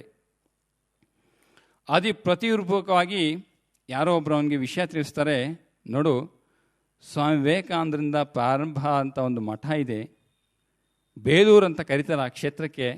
ಬಹುಶಃ ಅಲ್ಲಿ ಸನ್ಯಾಸಿಗಳು ಈ ಸೇವೆಯನ್ನೇ ಸಾಧನೆಯಾಗಿ ಮಾಡ್ಕೊಂಡಿರೋಂಥ ಪ್ರಸಂಗ ಇದೆ ಅಲ್ಲಿ, ನೀನು ಕೂಡ ಅಲ್ಲಿ ಹೋಗಿ ನೋಡ್ಬೋದು ಅಂತ. ಅಲ್ಲಿವರೆಗೂ ಅವನು ಕೇವಲ ಪತ್ರದಲ್ಲಿ ಪುಸ್ತಕದಲ್ಲಿ ಮಾತ್ರ ವಿವೇಕಾನಂದನ ಕಂಡು ಈ ನೀಲಂಬರ್ಗ್ ಗಾರ್ಡನ್ ಹೌಸ್ ಎಲ್ಲಿ ಸ್ವಾಮಿ ವಿವೇಕಾನಂದ ಓಂ ರೀಂ ಹೃತಮನ್ನು ರಚನೆ ಮಾಡಿದ್ರು, ಶ್ರೀಮಾತೆ ಶಾರದಾದೇವಿಯರು ಪಂಚತಪ ಸಾಧನೆಯನ್ನು ಮಾಡಿದ್ರು, ಅಲ್ಲಿ ಮೊದಲು ಈಗಿನ ಒಂದು ಬೇಲೂರು ಮಠ ಬರೋಕ್ಕಿಂತ ಮುಂಚೆ ನೀಲಂಬರ್ಗ್ ಗಾರ್ಡನ್ ಹೌಸಲ್ಲಿ ಮೊದಲನೇ ಮಠ ಇತ್ತು. ಆಲಂ ಬಜಾರ್ ಮಠ ಬಿಟ್ಟ ಮೇಲೆ ಅಲ್ಲಿ ಬಂದು ಸ್ವಾಮೀಜಿಯವರನ್ನ ಕಾಣ್ತಾನೆ. ಯಾವುದು ದಕ್ಷಿ ನಿರಂಜನ್. ಇವನು ಕಂಡ ಮೇಲೆ ಅಲ್ಲಿ ಬಹಳ ಅದ್ಭುತವಾಗಿ ಸ್ವಾಮೀಜಿಯನ್ನು ಹೊಂದ್ಕೊಂಡಿರ್ತಾನೆ. ನಾನು ಎಲ್ಲ ಸಂಕ್ಷಿಪ್ತವಾಗಿ ತೇಲಿಸಿ ಮೇಲೆ ಹೇಳಿ ಹೋಗ್ತೀನಿ, ಮಿಕ್ಕಿದ್ದನ್ನು ನೀವೇ ಅಧ್ಯಯನ ಮಾಡ್ಕೋಬೋದು ಯಾಕಂದರೆ ಸಮಯದ ಅಭಾವದಿಂದ. ಯಾವಾಗ ಇವನು ಸ್ವಾಮೀಜಿಯವರ ಸಂಪರ್ಕಕ್ಕೆ ಬರ್ತಾನೋ ಅವನಿಗನ್ಸುತ್ತೆ ತನ್ನ ಜೀವನದ ಧ್ಯೇಯ ಇಲ್ಲಿಗೆ ಸಾರ್ಥಕವಾಯಿತು ಅಂತ. ಸ್ವಾಮೀಜಿ ಈ ಶಿಷ್ಯನ ಪರೀಕ್ಷೆ ಮಾಡಲಿಕ್ಕೆ ಅವನೊಮ್ಮೆ ಕೇಳ್ತಾರೆ, ನೋಡು ದಕ್ಷಿ ನಿರಂಜನ್, ನನಗೊಂದು ಆಸೆ ಇದೆ. ಏನಪ್ಪ ಅಂದರೆ ನಮ್ಮ ಮಠದಲ್ಲಿ ಹಣದ ಅಭಾವ. ಅದಕ್ಕೆ ನಾನು ಆಲೋಚನೆ ಮಾಡ್ತಾಯಿದ್ದೆ, ನಿನ್ನನ್ನು ಅಸ್ಸಾಂಗೋ ನಾರ್ತ್ ಈಸ್ಟ್ ಎಲ್ಲೋ ಇರ್ತಕ್ಕಂಥ ಈ ಟೀ ಎಸ್ಟೇಟ್ ಇದೆಯಲ್ಲ ಅಲ್ಲಿ ನಿನ್ನ ಕೂಲಿ ಆಳನಾಗಿ ಮಾರಿಬಿಡ್ತೇನೆ.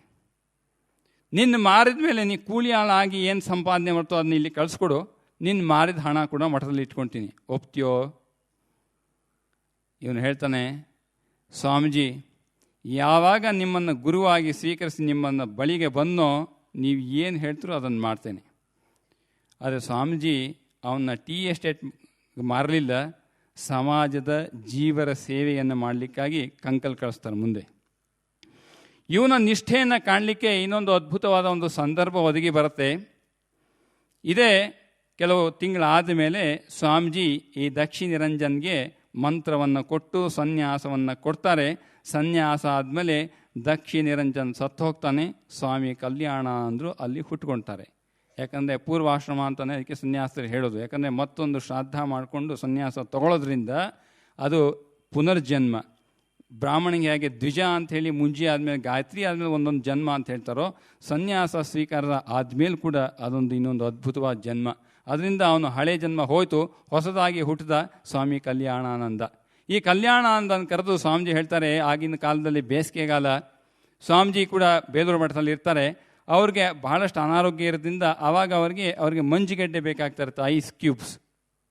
ಇವನ್ನ ಕರೆದು ಹೇಳ್ತಾರೆ, ಕಲ್ಯಾಣ್ ನೋಡಪ್ಪ ಇವತ್ತು ನಂಗೆ ಸ್ವಲ್ಪ ಮಂಜುಗಡ್ಡೆ ಬೇಕಾಗಿದೆ, ಹೋಗಿ ತರ್ತೀಯೋ? ಆಗಿನ ಕಾಲದಲ್ಲಿ ಈಗಿನ ಕಾಲ ಥರ ಬೇಲೂರು ಮಠದಲ್ಲಿ ಅಕ್ಕಪಕ್ಕ ಯಾವುದೇ ಬಜಾರ್ಗಳಿರಲಿಲ್ಲ. ಏನೇ ಒಂದು ತರಬೇಕಾಗಿದ್ದರೂ ಕೂಡ ಬೇಲೂರು ಮಠದಿಂದ ಕಲ್ಕಟ್ಟಾಗೆ ಸುಮಾರು 8 ಕಿಲೋಮೀಟರ್ ನಡೆದುಕೊಂಡೇ ಹೋಗಬೇಕು. ದೋಣಿ ಸಿಕ್ಕಿರೋ ಸಂತೋಷ, ದೋಣಿ ಸಿಕ್ಕಲಿಲ್ಲ ಅಂದರೆ ನಡೆದೇ ಹೋಗಬೇಕು. ಈತ ಸ್ವಾಮೀಜಿ ಹೇಳಿದ್ದಕ್ಕಾಗಿ ಆ ಒಂದು 8 ಕಿಲೋಮೀಟರ್ ನಡ್ಕೊಂಡು ಕಲ್ಕಟ್ಟಾಗೆ ಹೋದ ಮೇಲೆ ಅವನು ಭಾವಿಸ್ತಾನೆ, ಈಗ ಮತ್ತೆ 8 ಕಿಲೋಮೀಟ್ರ್ ಹಿಂದೆ ತಿರುಗಬೇಕಾದ್ರೆ ವಾಪಸ್ ಬರಬೇಕಾದ್ರೆ ಅವನು ಸಣ್ಣದಾಗಿ ಒಂದು ಕೈಯಲ್ಲಿ ಮಂಜುಗಡ್ಡೆ ಇತ್ಕೊಂಬಂದರೆ ಹೋಗೋತ್ತಿಗೆ ನೀರಾಗತ್ತಲ್ಲಿ. ಯಾಗೇನು ಫ್ರಿಡ್ಜ್ ಇರಲಿಲ್ವಲ್ಲ. ಹಾಗಾಗಿ ಇವನು ಏನು ಮಾಡ್ತಾನೆ, ಅಲ್ಲಿಗೆ ಹೇಳಿ ಅಂಗಡಿಯವನಿಗೆ ಹೇಳಿ ಒಂದು 20 kg ಇರ್ತಕ್ಕಂಥ ದೊಡ್ಡ ಮಂಜುಗಡ್ಡೆಯನ್ನು ತಲೆ ಮೇಲೆ ಹೊತ್ಕೊಂಡು ಸ್ವಾಮೀಜಿಗಾಗಿ ಬೇಲೂರು ಮಠದವರೆಗೂ 8 ಕಿಲೋಮೀಟ್ರ್ ನಡ್ಕೊಂಡು ಬರ್ತಾನೆ. ಬಹುಶಃ ನಾವು ಭಾವಿಸ್ಬಾರ್ದಾಯ್ತು, ಯಾವುದೋ ಒಬ್ಬ ಕೂಲಿಂಗ್ ಹೇಳಿದ್ರೆ ಆಯಿತು, ಒಂದು ಟಾಂಗಾವಾಲಂಗೆ ಹೇಳಿ ಎತ್ಕೊಂಡ್ಬರ್ಬೋದಿತ್ತಲ್ಲ. ಗುರು ಸೇವೆಯಲ್ಲಿ ಇನ್ನೊಬ್ಬರಿಗೆ ಅವಕಾಶ ಇಲ್ಲ. ಯಾಕಂದರೆ ಸೇವೆ ಭಾಗ್ಯ ಬರೋದೇ ಅಪರೂಪ. ಇಂಥ ಗುರು ಸಿಕ್ಕದೇ ಅಪರೂಪ. ಅವನಿಗೆ ಸೇವೆ ಇನ್ನೊಬ್ರಿಗೆ ಭಾಗ್ಯ ಕೊಟ್ಟರೆ ನಮ್ಮ ಜನ್ಮ ಸಾರ್ಥಕ ಆಗಲಿಕ್ಕೆ ಅದಂತೂ ಭಾಳ ಕಷ್ಟದ ಮಾತು. ಹಾಗಾಗಿ ಇವನ 20 kg ಮಂಜುಗಡ್ಡೆ ತಲೆ ಮೇಲೆ ಹೊತ್ತು 8 ಕಿಲೋಮೀಟರ್ ನಡ್ಕೊಂಡು ಬಂದು ಸ್ವಾಮೀಜಿ ಮುಂದೆ ನಿಂತಾಗ ಹೇಳ್ತಾರೆ, ಕಲ್ಯಾಣ್ ಮುಂದೆ ನೀನು ಒಂದು ದಿವಸ ನೀನು ಪರಮಹಂಸ ಅವಸ್ಥೆ ಖಂಡಿತ ಏರ್ತಿ ಅಂತ. ಒಬ್ಬ ಬ್ರಹ್ಮಜ್ಞಾನಿ ವಿವೇಕಾನಂದ ಹೇಳಿದ ಮೇಲೆ ಅಂಥ ಶಿಷ್ಯ ಬ್ರಹ್ಮಜ್ಞಾನಿ ಆಗಲೇಬೇಕು. ಇಷ್ಟು ದಿವಸ ಅವರು ಕಾದಂತಹ ಒಂದು ಪ್ರಮೇಯ ಇಂದಿಗೆ ಸಾರ್ಥಕ ಆಯಿತು ಅನಿಸುತ್ತೆ. ಅದಕ್ಕೆ ಕಲ್ಯಾಣ್ ಹೇಳ್ತಾರೆ, ನಿನ್ನ ನಿಷ್ಠೆಯನ್ನು ಕಂಡು ನಂಗೆ ಭಾಳ ಸಂತೋಷ ಆಯಿತು ಕಲ್ಯಾಣ್, ನಾನು ನಿನಗೆ ಒಂದು ಕೆಲಸ ಕೊಡಬೇಕು ಅಂತಿದ್ದೇನೆ, ಮಾಡ್ತೀಯೋ? ಕಲ್ಯಾಣಂದು ಗುರು ಸೇವೆಗೆ ಸದಾ ಸಿದ್ಧ. ಅದಕ್ಕೆ ಅವ್ರು ಹೇಳ್ತಾರೆ, ನೋಡು ನಾನು ಹಿಮಾಲಯದಲ್ಲಿ ಸಾಕಷ್ಟು ಓಡಾಡಿ ಬಂದಿದ್ದೇನೆ, ಅಲ್ಲಿ ಕ್ಷೇತ್ರಗಳಲ್ಲಿ ಸಾಕಷ್ಟು ಪರ್ಯಟನೆ ಮಾಡಿ ಬಂದಿದ್ದೇನೆ. ಅದು ಎಲ್ಲ ಕಡೆ ಒಂದು ನೋಡಿದ್ದೇನೆ, ನಮ್ಮ ಸಾಧುಗಳಿಗೆ ಸೇವೆ ಮಾಡಿಕೊಳ್ಳಿಕ್ಕೆ ಅನಾರೋಗ್ಯದಿಂದ ಇದ್ದಾಗ ಸಂದರ್ಭದಲ್ಲಿ ಸೇವೆ ಮಾಡಲಿಕ್ಕೆ ಒಂದು ಕೂಡ ವ್ಯವಸ್ಥೆ ಆ ಎಲ್ಲೂ ಕ್ಷೇತ್ರದಲ್ಲೂ ಇಲ್ಲ. ಸ್ವಯಂ ಸ್ವಾಮಿ ವಿವೇಕಾನಂದಗೆ ತಮ್ಮ ಜೀವನದಲ್ಲಿ ಅನುಭವ ಆಗತ್ತೆ. ಅವರು ಋಷಿಕೇಶದಲ್ಲಿ ತುರ್ಯಾಂದ್ರು, ಅಖಂಡಾನಂದರು, ಇನ್ನೊಬ್ಬರು ಶಿಷ್ಯರೊಂದಿಗೆ ಇದ್ದಾಗ ಅವರೇ ಒಂದು ಅಲ್ಲಿ ಬಿದ್ರಿಗಿದ್ರು ಎಲ್ಲ ಸೇರಿಸಿ ಕುಟಿಯ ಕಟ್ಟು ವಾಸ ಮಾಡಿ ಸಾಧನೆ ಮಾಡುವ ಸಂದರ್ಭದಲ್ಲಿ ಋಷಿಕೇಶದಲ್ಲಿ ಅವರಿಗೆ ತೀವ್ರ ಅನಾರೋಗ್ಯ ಆಗಿ ಮಾರನೇ ದಿವಸ ಸಂಪೂರ್ಣವಾಗಿ ನಿಶ್ಶಕ್ತರಾಗಿ ಮಲಗಿ ಬಾಹ್ಯ ಪ್ರಜ್ಞೆಯನ್ನು ಕಳೆದುಕೊಂಡು ಇಡೀ ಶರೀರ ತಣ್ಣಗಾಗಿ ಪ್ರಾರಂಭ ಆಗಿ ಹೃದಯ ಬಡಿತ ಕೂಡ ನಿಂತೇ ಹೋಗೋ ಸಂದರ್ಭ ಬರುತ್ತೆ. ತುರಿಯಾಂದು ಇದನ್ನು ಕಂಡು ಭಾಳ ಆಶ್ಚರ್ಯವಾಗಿ ಹೆದರ್ಕೊಂಡು ಭಾವಿಸ್ತಾರೆ, ಬಹುಶಃ ವಿವೇಕಾನಂದ ಇನ್ನೇನು ಹೋಗ್ಬಿಟ್ರೇನೋ ಅಂತ. ಆ ಸಂದರ್ಭದಲ್ಲಿ ಅವ್ರು ಏನು ಮಾಡ್ತಾರೆ, ದೊಡ್ಡದಾಗಿ ಸ್ತೋತ್ರ ಪಾಠ, ವೇದ ಪಾಠ ಎಲ್ಲ ಶುರು ಮಾಡ್ತಾರೆ, ಯಾಕಂದರೆ ಅಂತಿಮ ಕಾರ್ಯ ಮಾಡಬೇಕಲ್ಲ. ಹಾಗಾಗಿ ಅದೇ ಸಂದರ್ಭದಲ್ಲಿ ಯಾರೋ ಒಬ್ಬ ಸಾಧು ಆ ಕುಟಿಯ ಪಕ್ಕ ಹೋಗ್ತಾ ಇರ್ತಾನೆ. ಈ ಕೂಗಾಟ ಎಲ್ಲ ಕೇಳಿ ಅವನು ಒಳಗೆ ಬರ್ತಾನೆ. ಬಂದು ಕೇಳ್ತಾನೆ ಏನಾಯಿತು ಅಂತ. ಅವ್ರು ಹೇಳ್ತಾರೆ, ಏನು ನಮ್ಮ ಸ್ವಾಮಿಗಳು ಗುರುಬಾಯಿಗಳು ಬಹುಶಃ ಹೊರಟರು ಅಂತ ಕಾಣುತ್ತೆ, ಅದಕ್ಕಾಗಿ ವ್ಯವಸ್ಥೆ ಮಾಡ್ತಾ ಇದ್ದೀವಿ ಅಂತಾರೆ ಇವರು. ಅದನ್ನು ಕೇಳಿ ಅವನು ಇದ್ದಂಥ ಒಂದು ಸ್ವಲ್ಪ ಜೇನುತುಪ್ಪ ಇನ್ಯಾವುದೋ ಒಂದಷ್ಟು ಪುಡಿಗಳನ್ನೆಲ್ಲ ಸೇರಿಸಿ ಬಹಳ ಕಷ್ಟಪಟ್ಟು ವಿವೇಕಾನಂದರ ಬಾಯಿಯೊಳಗೆ ತುರುಕ್ತಾನೆ. ಇದಾಗ ಸ್ವಲ್ಪ ಹೊತ್ತಿನಲ್ಲಿ ಸ್ವಾಮೀಜಿಗೆ ಪ್ರಜ್ಞೆ ಬರಲಿಕ್ಕೆ ಶುರುವಾಗುತ್ತೆ. ಬಂದ ಮೇಲೆ ಅವ್ರ ಮೆಲ್ಲಿಗೆ ತುರಿಯಾಂದನ ಕರೆದು ಹೇಳ್ತಾರೆ, ಒಂದು ಕಿವಿ ಕೇಳಿಸೋದಿಲ್ಲ, ಅದಕ್ಕೆ ಬಾಯಿ ಹತ್ರ ಕಿವಿ ಇಟ್ಮೇಲೆ ವಿವೇಕಾನಂದ ಹೇಳ್ತಾರೆ, I have a mission in this world, without completing it I cannot leave this body. ಈ ಜಗತ್ತಿನಲ್ಲಿ ಮಾಡಬೇಕಾದ ಕಾರ್ಯ ಇದೆಯಪ್ಪ, ಅದು ಮಾಡೋವರೆಗೂ ನನ್ನ ಗುರುದೇವ ಕರೆಸ್ಕೊಳ್ಳೋದಿಲ್ಲ ಅಂತ. ಈ ಒಂದು ಸಂದರ್ಭ ವಿವೇಕಾನಂದರಿಗೆ ಒದಗಿ ಬಂದಾಗ ಅದು ಕೂಡ ಅಖಂಡಾಂದ್ರಿಗೂ ಹಿಂದಿನ ದಿವಸ ಅನಾರೋಗ್ಯ ಆಗಿರುತ್ತೆ. ಅನಾರೋಗ್ಯದ ಕಾರಣವಾಗಿ ಅವರು ಮೀರಟ್ಟಿಗೆ ಬರಬೇಕಾಗತ್ತೆ. ಮೀರಟ್ಗೂ ಋಷಿಕೇಶ್ಗೂ ಸುಮಾರು 100 ಕಿಲೋಮೀಟರ್ ದೂರ. ಯಾವುದೇ ಒಬ್ಬ ಸಾಧು ಏನೇ ಅನಾರೋಗ್ಯ ಸಾಮಾನ್ಯ ಮನುಷ್ಯರಿಗೆ ಆದರೂ ಕೂಡ 100 ಕಿಲೋಮೀಟರ್ ನಡ್ಕೊಂಬರಬೇಕು. 100 ಕಿಲೋಮೀಟರ್ನಲ್ಲಿ ಕನಿಷ್ಠ ಪಕ್ಷ ಆ ಕಾಡ್ದಲ್ಲಿ 3-4 ದಿವಸ ಬೇಕು, ಅಷ್ಟು ಅವನು ಹೋಗೇ ಬಿಡ್ತಾನೆ ವ್ಯಕ್ತಿ. ಆದ್ದರಿಂದ ಕಲ್ಯಾಣಾನಂದಕ್ಕೆ ಹೇಳ್ತಾರೆ, ನೀನು ಅಲ್ಲಿ ಹೋಗಿ ಸಾಧು ಸೇವೆಗೆ ವ್ಯವಸ್ಥೆ ಮಾಡು. ಈ ಸಂದರ್ಭದಲ್ಲೇ ನಾನು ಆ ಚಾಂದೋಗ್ಯ ಉಪನಿಷತ್ತು ಹೇಳಿದಾಗ ಆ ಪದ್ಧತಿಯನ್ನು ನಾನು ನೆನಪು ಮಾಡಿಕೊಟ್ಟೆ. ಉಪನಿಷತ್ತಿನ ಪದ್ಧತಿ ಇಲ್ಲೂ ವಿವೇಕಾನಂದ ಅದೇ ಪದ್ಧತಿಯನ್ನು ಅನುಸರಿಸ್ತಾ ಇದ್ದಾರೆ. ಏನು, ಬ್ರಹ್ಮಜ್ಞಾನ ಬೇಕು ಅಂತ ಕಲ್ಯಾಣಾನಂದರು ಬಂದಾಗ ಸೇವೆ ಮೂಲಕ ಸ್ವಾಮಿ ವಿವೇಕಾನಂದರು ಹೇಗೆ ಮಾಡಬೇಕು ಅಂತ ಹೇಳ್ಕೊಡ್ಲಿಲ್ಲ. ಹರಿದ್ವಾರಕ್ಕೆ ಹೋಗಿ ಸೇವೆ ಮಾಡಿ ನೀನೇ ಕಲಿ ಅಂತ ಹೇಳ್ಕೊಟ್ರು. ಈ ಕಲಿವಿಕೆ ಹಾಗೂ ಸೇವೆ ಕಲ್ಯಾಣಾನಂದರ ಜೀವನದಲ್ಲಿ 1 ಅಲ್ಲ 2 ಅಲ್ಲ 3 ಅಲ್ಲ 4 ಅಲ್ಲ 37 ವರ್ಷಗಳ ಸತತ ಕಾಲ ಸೇವೆ ಮಾಡಿಕೊಂಡು ಬಂದರು. ಯಾಕೆ? ತಮ್ಮ ಗುರುದೇವನ ಆಜ್ಞೆ. ಇವರು ಅಂದರೆ ಪ್ರಾರಂಭಾವಸ್ಥೆಯಲ್ಲಿ ಸಾಕಷ್ಟು ಕೆಲಸ ಮಾಡಿದ್ದಾರೆ ಅಂತ ಇಟ್ಕೊಳ್ಳಿ. ಒಂದಷ್ಟು ಜಾಗಗಳನ್ನೆಲ್ಲ ತಗೊಂಡು 2 ಕುಟಿಯಾನ ಕಟ್ಟಿ, ಒಂದು ಕುಟಿಯಾನಲ್ಲಿ ಇವರ ವಾಸಸ್ಥಾನವಾಗಿ ಇಟ್ಕೊಂಡು ಇನ್ನೊಂದು ಕುಟಿಯಲ್ಲಿ ಸಾಧುಗಳಿಗಾಗಿ ವ್ಯವಸ್ಥೆ ಮಾಡಿ, ಇವರೇ ಆ ಆಸ್ಪತ್ರೆ, ಸೇವಾಶ್ರಮ, ಆಸ್ಪತ್ರೆ ಅಂತ ಹೇಳೋಂಗಿಲ್ಲ, ಸೇವಾಶ್ರಮದಲ್ಲಿ ಇವರೇ ಡಾಕ್ಟ್ರು, ಇವರೇ ನರ್ಸು, ಇವರೇ ಕಸ ಗುಡಿಸೋ ಜಾಡ್ಮಾಲಿ, ಇವರೇ ಅಡುಗೆಯವ, ಇವರೇ ಸ್ವಾಮಿ, ಇವರೇ ಉಪದೇಶ ಕೊಡೋದು, ಇವರೇ ಸರ್ವಸ್ವ. ಪ್ರತಿಯೊಂದು ಕಾರ್ಯ ಬೆಳಗ್ಗೆ ಎದ್ದಾಗಿಂದ ರಾತ್ರಿವರೆಗೂ ಪ್ರತಿಯೊಂದು ಕಾರ್ಯ ಇವರೇ ಮಾಡಬೇಕು. ಅದು ಅಲ್ಲದೆ ಅಷ್ಟು ಮಾಡೋದಲ್ಲದೆ ಇಡೀ ಹರಿದ್ವಾರದಲ್ಲಿ ಎಲ್ಲ ಕ್ಷೇತ್ರಗಳಿಗೆಲ್ಲ ಹೋಗಿ ಹುಡುಕಿ ಯಾವುದಾದ್ರೂ ಸಾಧು ಅನಾರೋಗ್ಯದಿಂದ ಮಲಗಿದ್ರೆ ಅವನ್ನ ಹೆಗಲ ಮೇಲೆ ಹೊತ್ಕೊಂಬಂದು ಇವರು ಇಟ್ಕೊಂಡು ಅವನ್ನ ನೋಡಿಕೊಂಡು ಸರಿ ಆದಮೇಲೆ ಪುನಃ ಬಿಟ್ಕೊಡ್ತಾರೆ. ಇದಕ್ಕಾಗಿ ಅವರು ಚಂದ ಕೂಡ ವ್ಯವಸ್ಥೆ ಮಾಡ್ಕೊಬೇಕು, ಡೊನೇಷನ್ನು ಎಲ್ಲ ಅವರೊಬ್ಬರೇ ಈ ಥರ ಮಾಡ್ತಾ 3 ವರ್ಷ ಕಾಲ ಅವರು ಸೇವೆಯನ್ನು ಮಾಡ್ತಾರೆ. ಮುಂದೆ ವಿವೇಕಾನಂದರೇ ಶಿಷ್ಯರಾದಂಥ ನಿಶ್ಚಯಾನಂದರು ಬಂದು ಇವರಿಗೆ ಹೆಗಲನ್ನು ಕೊಡ್ತಾರೆ. ಬಹುಶಃ ಈ ಸೇವೆ ಮಾಡುವಂಥದ್ದು ಬಹಳ ಕಷ್ಟಕರವಾದ ಕೆಲಸ. ಅಂದರೆ ಭಾವನೆ ಮತ್ತು ಶುದ್ಧತೆ ಇಲ್ಲ ಅಂದರೆ ಇದನ್ನು ಸರಳವಾಗಿ ಸಲೀಸಾಗಿ ಮಾಡ್ಕೊಂಡು ಹೋಗ್ಲಿಕ್ಕೆ ಸಾಧ್ಯವೇ ಇಲ್ಲ. ಹೀಗೆ ಇವರು ಮಾಡ್ಕೊಂಡು ಹೋಗ್ತಿದ್ದ ಸಂದರ್ಭದಲ್ಲಿ ಆಗಿನ ಸಾಧು ಸಮಾಜ, ಹರಿದ್ವಾರದಲ್ಲಿ ಎಲ್ಲ ಇರ್ತಕ್ಕಂಥ ಸಾಧು ಸಮಾಜ ಅಂದರೆ ಏನು, ಜಾಡಮಾಲಿ ಕೆಲಸ ಕೂಡ ಇವರೇ ಮಾಡಬೇಕೇನು.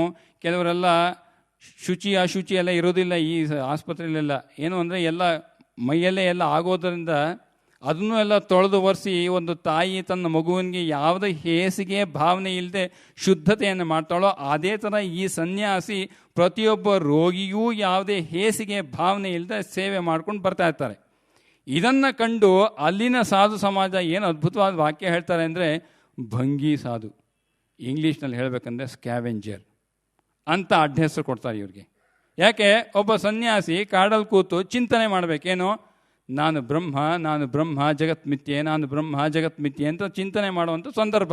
ಅದನ್ನು ಬಿಟ್ಟು ಇವನು ಹೋಗಿ ಎಲ್ಲ ಕೊಳಕನ್ನು ಮಾಡ್ಕೊಂಡು ಕೂತಿದ್ದಾನಲ್ಲ, ಅದಕ್ಕೆ ಇವನು ಭಂಗಿ ಸಾಧು ಅಂತ ಕರಿತಾ ಇರ್ತಾರೆ ಅವ್ರಿಗೆ.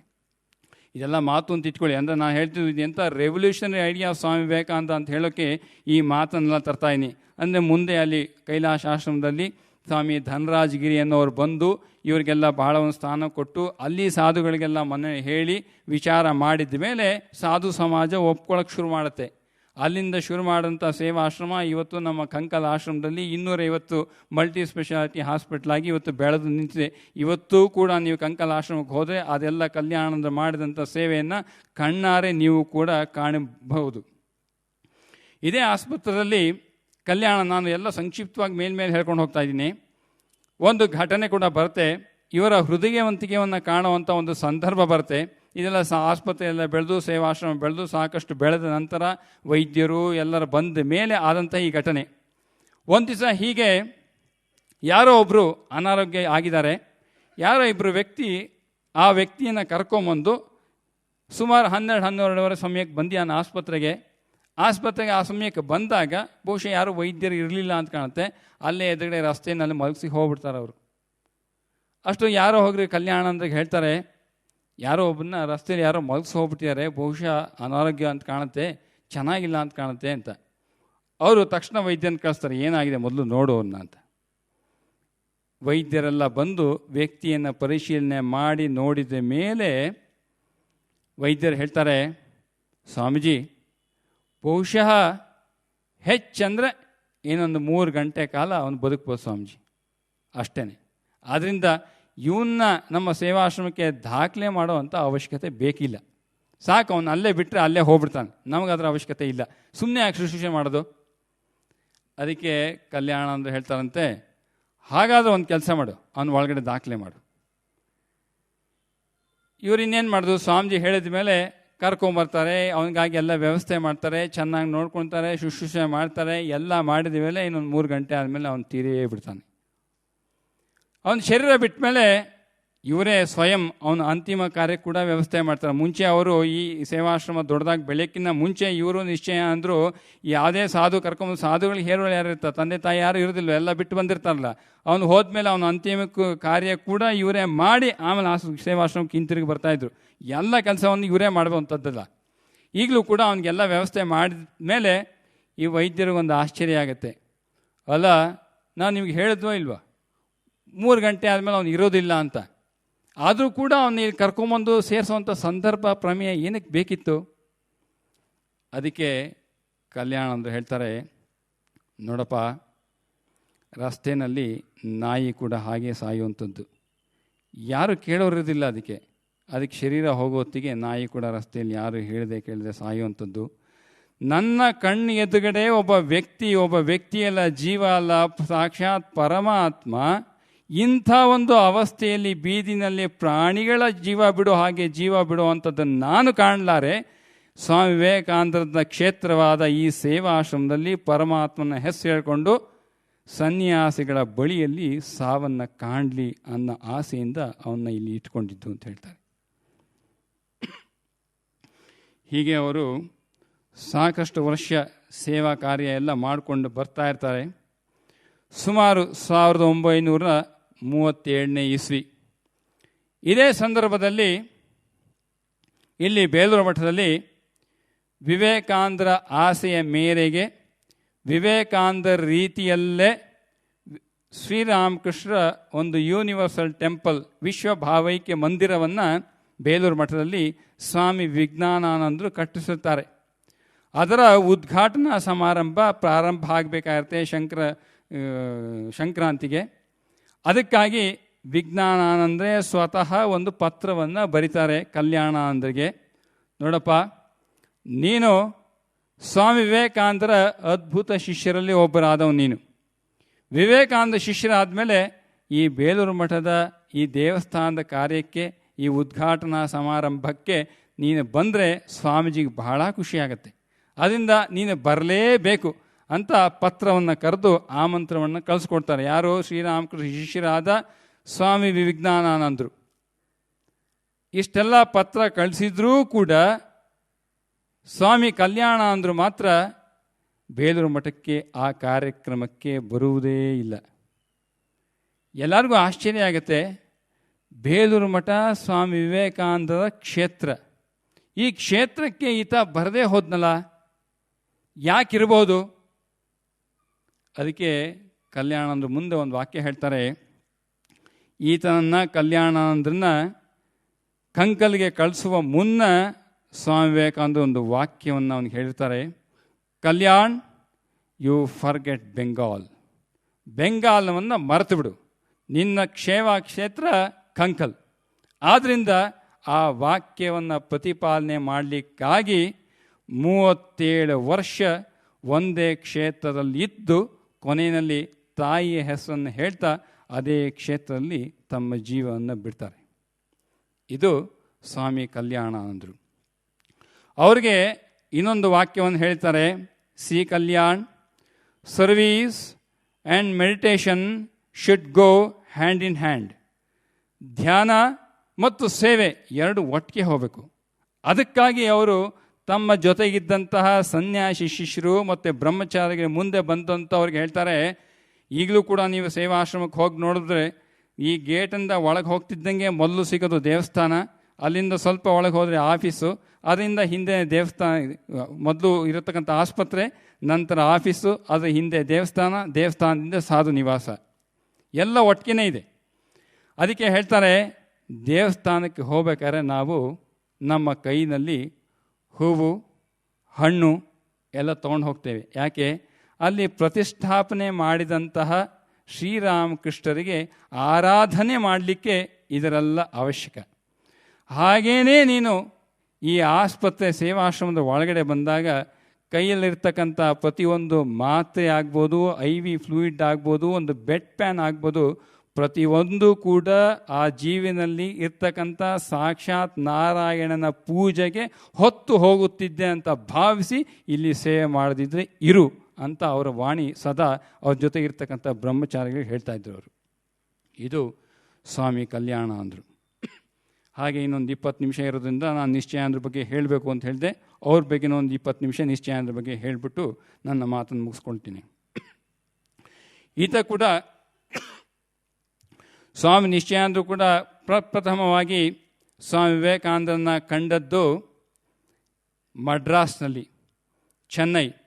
ಅವರಿಂದ ಸಾಕಷ್ಟು ಪತ್ರಗಳ ಮೂಲಕ ವಿವೇಕಾನಂದರ ಬಗ್ಗೆ ವಿಚಾರವಾಗಿ ಕೇಳಿ, ನಂತರ ಕ್ಯಾಸಲ್ ಕರ್ರರ್, ಐಸೋಸ್, ಇವತ್ತು ಮಡ್ರಾಸ್ನಲ್ಲಿ ಐಸೋಸ್ ಅಂತ ಕರಿತೇವೆ, ಅಲ್ಲಿಗೆ ಹೋಗಿ ವಿವೇಕಾನಂದರನ್ನ ಭೇಟಿಯಾಗಿ ಅವ್ರನ್ನೊಂದು ಮಾತು ಕೇಳ್ತಾರೆ.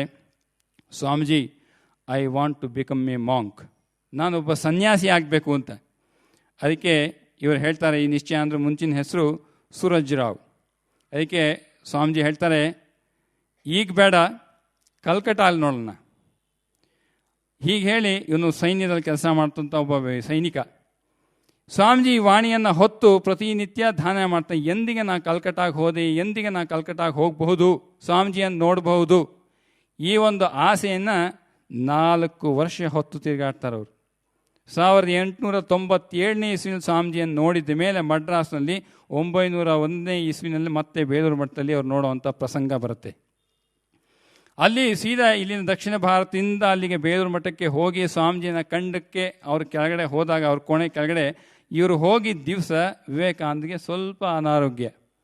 ಅದಕ್ಕಾಗಿ ಕೆಳಗಡೆ ಕೂತಾಗ ಸ್ವಾಮೀಜಿ ಮೇಲಿಂದ ಹೇಳಿ ಕಳಿಸ್ತಾರೆ, ನೋಡು ನನ್ನ ಯಾರೋ ನೋಡ್ಕೊಂಡು ಬಂದಿದ್ದ ಅಂತೆ, ಕೆಳಗೆ ಕಾಯ್ತಾ ಇದ್ದಾನೆ, ಅವನಿಗೊಂದು ಮಾತು ಹೇಳು, ಮೊದಲು ಹೋಗಿ ಅವನಿಗೆ ಸ್ವಲ್ಪ ಸ್ನಾನ ಮಾಡಲಿ, ಊಟ ಮಾಡಲಿ, ಆಮೇಲೆ ಬಂದು ನಾನು ಆತನ ನೋಡ್ತೇನೆ.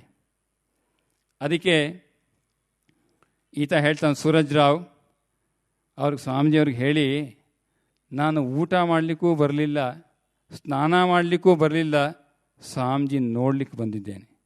ಮೊದಲು ಸ್ವಾಮೀಜಿನ ಕಂಡ ಮೇಲೆ ನನ್ನ ಈ ಎಲ್ಲ ಕಾರ್ಯ. ಇವನ ಶ್ರದ್ಧೆಯನ್ನು ಕಂಡು ಸ್ವಾಮಿ ವಿವೇಕಾನಂದ ಕೆಳಗೆ ಇಳಿದು ಬಂದು ಕೇಳ್ತಾರೆ, ನಿನಗೇನು ಬೇಕು? ಅದಕ್ಕೆ ಸೂರಜ್ ರಾವ್ ಹೇಳ್ತಾನೆ, ನಾನು ನಿಮ್ಮ ಸೇವಕನಾಗಬೇಕು, I want to be a servant of yours. ಇಷ್ಟೇ ಹೇಳೋದು. ಸ್ವಾಮೀಜಿ 2 ವಿಚಾರ ಮಾಡದೆ ಅವನಿಗೆ ಹೇಳ್ತಾರೆ, ಆಯಿತು, ಇಂದಿನಿಂದ ನೀನು ನಮ್ಮ ಬೇಲೂರು ಮಠದಲ್ಲಿ ಇರಬಹುದು. ಇದೆಲ್ಲ ತುಂಬ ಸ್ವಾರಸ್ಯ ಅಂದರೆ ಇದೆಲ್ಲ ವಿಶ್ಲೇಷಣೆ ಮಾಡಲಿಕ್ಕಿದೆ. ನಾನು ಸಂದರ್ಭ ಮಾತ್ರ ಯಾಕೆ ಹೇಳ್ತಾ ಇದ್ದೀನಿ ಅಂದರೆ ಇದು ಹಿಂದಲೇ ಯಾಕೆ ಹೇಳಿದೆ, ವಿಶ್ಲೇಷಣೆ ಮಾಡಲಿಕ್ಕೆ ಯಾಕಿದೆ ಅಂದರೆ ಸುಮ್ಮನೆ ಒಂದು ಚಿಕ್ಕದಾಗಿ ಹೇಳಬೇಕು ಅಂತಂದರೆ, ಇದೇ ನರೇಂದ್ರ ಯಾವುದನ್ನು ಅಷ್ಟು ಸಲೀಸಾಗಿ ಒಪ್ಕೊಳ್ಳೋ ಅಂಥ ವ್ಯಕ್ತಿನೇ ಆಗಿರಲಿಲ್ಲ. ಮುಖ್ಯವಾಗಿ ಶ್ರೀರಾಮಕೃಷ್ಣ ಬಳಿ ಹೋದಾಗಂತೂ ಅವನು ಪ್ರತಿಯೊಂದು ವಾಕ್ಯವನ್ನು ಶ್ರೀರಾಮಕೃಷ್ಣಗೆ ಏನೇ ಹೇಳಿದ್ರು ಅದನ್ನೆಲ್ಲ ಖಂಡಿಸ್ತಾ ಇದ್ದ. ಅವನು ಯಾವುದನ್ನು ಒಪ್ತಿರಲಿಲ್ಲ. ಮುಂದೆ ಅವ್ರಿಗೆ ಅಂಥ ಶಿಷ್ಯ ಬಂದು ಒಬ್ಬಳು, ಯಾರು, ಸಿಸ್ಟರ್ ನಿವೇದಿತಾ. ಆಕೆ ಕೂಡ ವಿವೇಕಾನಂದರು ಪ್ರತಿಯೊಂದು ಮಾತನ್ನು ಖಂಡಿಸ್ತಾ ಇದ್ದು. ಅದಕ್ಕೆ ಆಕೆಗೆ ಹೇಳ್ತಾ ಕೆಲವು ಸುಮ್ಮನೆ ರೋಸೊತ್ತು ಬೇಜಾರು ಮಾಡ್ಕೊಂಡು ಬೈದಿದ್ದೂ ಉಂಟು ಸಿಸ್ಟರ್ ನಿವೇದಿತಾಗೆ. ಆದರೆ ಕೆಲವು ಸಂದರ್ಭದಲ್ಲಿ ಮತ್ತೆ ಹೇಳ್ತಾರೆ, what you are doing is right, because I have done the same thing with Sri Ramakrishna for 5 long years, by which I know every inch of the path. ನಿನ್ನ ಹಾಗೆ ನಾನು ಪ್ರತಿ ಕ್ಷೇತ್ರದಲ್ಲೂ ನಾನು ಶ್ರೀರಾಮಕೃಷ್ಣ ಪ್ರಶ್ನೆ ಮಾಡಿದ್ರಿಂದ ಈ ಸಾಧನಾ ಕ್ಷೇತ್ರದ ಪ್ರತಿಯೊಂದು ಹಂತವನ್ನು ನಾನು ಬಲ್ಲೆ. ಇಂಥ ನರೇಂದ್ರ ಇವನು ಯಾವುದೋ ಅಪರಿಚಿತ ವ್ಯಕ್ತಿ ಬಂದು ನಮಸ್ಕಾರ ಮಾಡಿ ನಾವು ಸೇವಕ ಆಗಬೇಕು ಅಂತ ಹೇಳಿದಾಗ, ಎರಡನೇ ಮಾತು ಹೇಳಿದೆ ಆಗು ಅಂತ ಕೇಳಿದಾಗ ಏನು ಸ್ವಾರಸ್ಯ, ಶಿಷ್ಯನಲ್ಲಿರ್ತಕ್ಕಂಥ ಶ್ರದ್ಧೆ. ಅಂದರೆ ಹೇಳಿದ ಪ್ರತಿಯೊಂದು ಘಟನೆ ಕೂಡ ಇಟ್ಕೊಂಡು ಆಲೋಚನೆ ಮಾಡಬೇಕು ನಾವು. ಆವಾಗ ಅದರ ರಸ ಮತ್ತು ಸ್ವಾರಸ್ಯ ಎದ್ದು ಬರುತ್ತೆ. ನಾನು ಕೇವಲ ವಿಚಾರ ಮಾತ್ರ ಇಡ್ತಾ ಇದ್ದೀನಿ, ಆಲೋಚನೆ ನಿಮ್ಗೆ ಸೇರಿದ್ದು. ಇಂಥ ಶಿಷ್ಯನ ಶ್ರದ್ಧೆಯನ್ನು ಕಾಣಲಿಕ್ಕೂ ಕೂಡ ಇನ್ನೊಂದು ಸಂದರ್ಭ ಒದಗಿ ಬರುತ್ತೆ. ಇವರಿಗೆ ಸನ್ಯಾಸವನ್ನು ಕೊಟ್ಟ ಮೇಲೆ ಸ್ವಾಮೀಜಿ ಇವರಿಗೆ ಸ್ವಾಮಿ ನಿಶ್ಚಯಾನಂದರು ಅಂತ ಹೆಸರು ಬರುತ್ತೆ.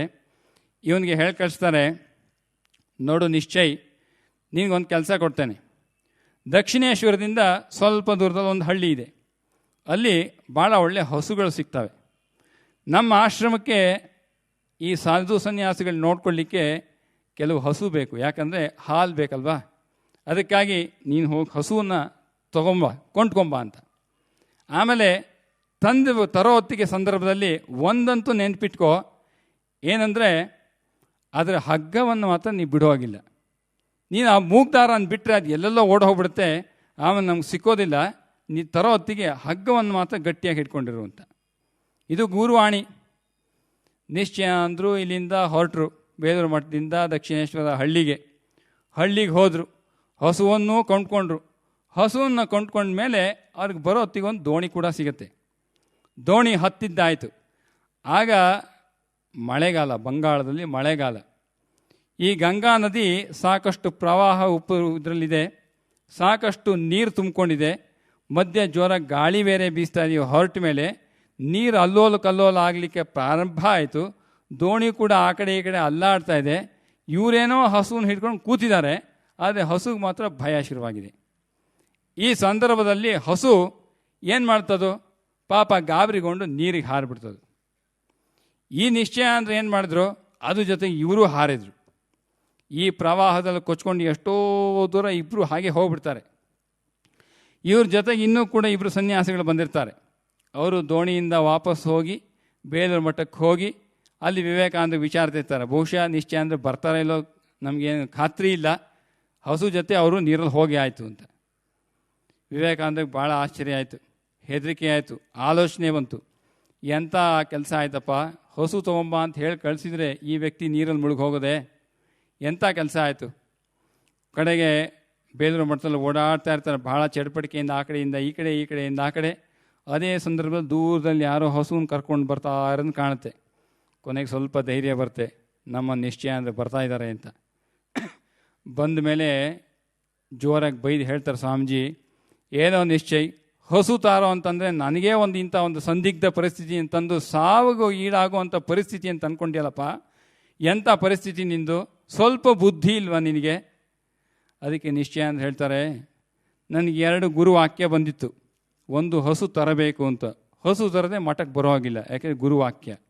ಎರಡನೇದಾಗಿ ನೀವೇ ಹೇಳಿದ್ರಲ್ಲ ದಾರ ಕೈ ಬಿಡೋಂಗಿಲ್ಲ ಅಂತ, ನೀರಿಗೆ ಆದರೂ ನಾನು ದಾರ ಕೈ ಬಿಟ್ಟಿಲ್ಲ. ಅವನಲ್ಲಿ ಕೊಂಡ್ಕೊಂಡಾಗ ಹಸುವಿನ ದಾರ ಹಿಡಿದವನು ಸ್ವಾಮಿ ವಿವೇಕಾನಂದರ ಪಕ್ಕ ಬಿಂದಾಗಲೇ ದಾರ ಬಿಟ್ಟಿದ್ದು. ಅಂದರೆ ಗುರುವಾಕ್ಯದಲ್ಲಿ ಶ್ರದ್ಧೆ ವಿಚಾರವಾಗಿದೆಲ್ಲ.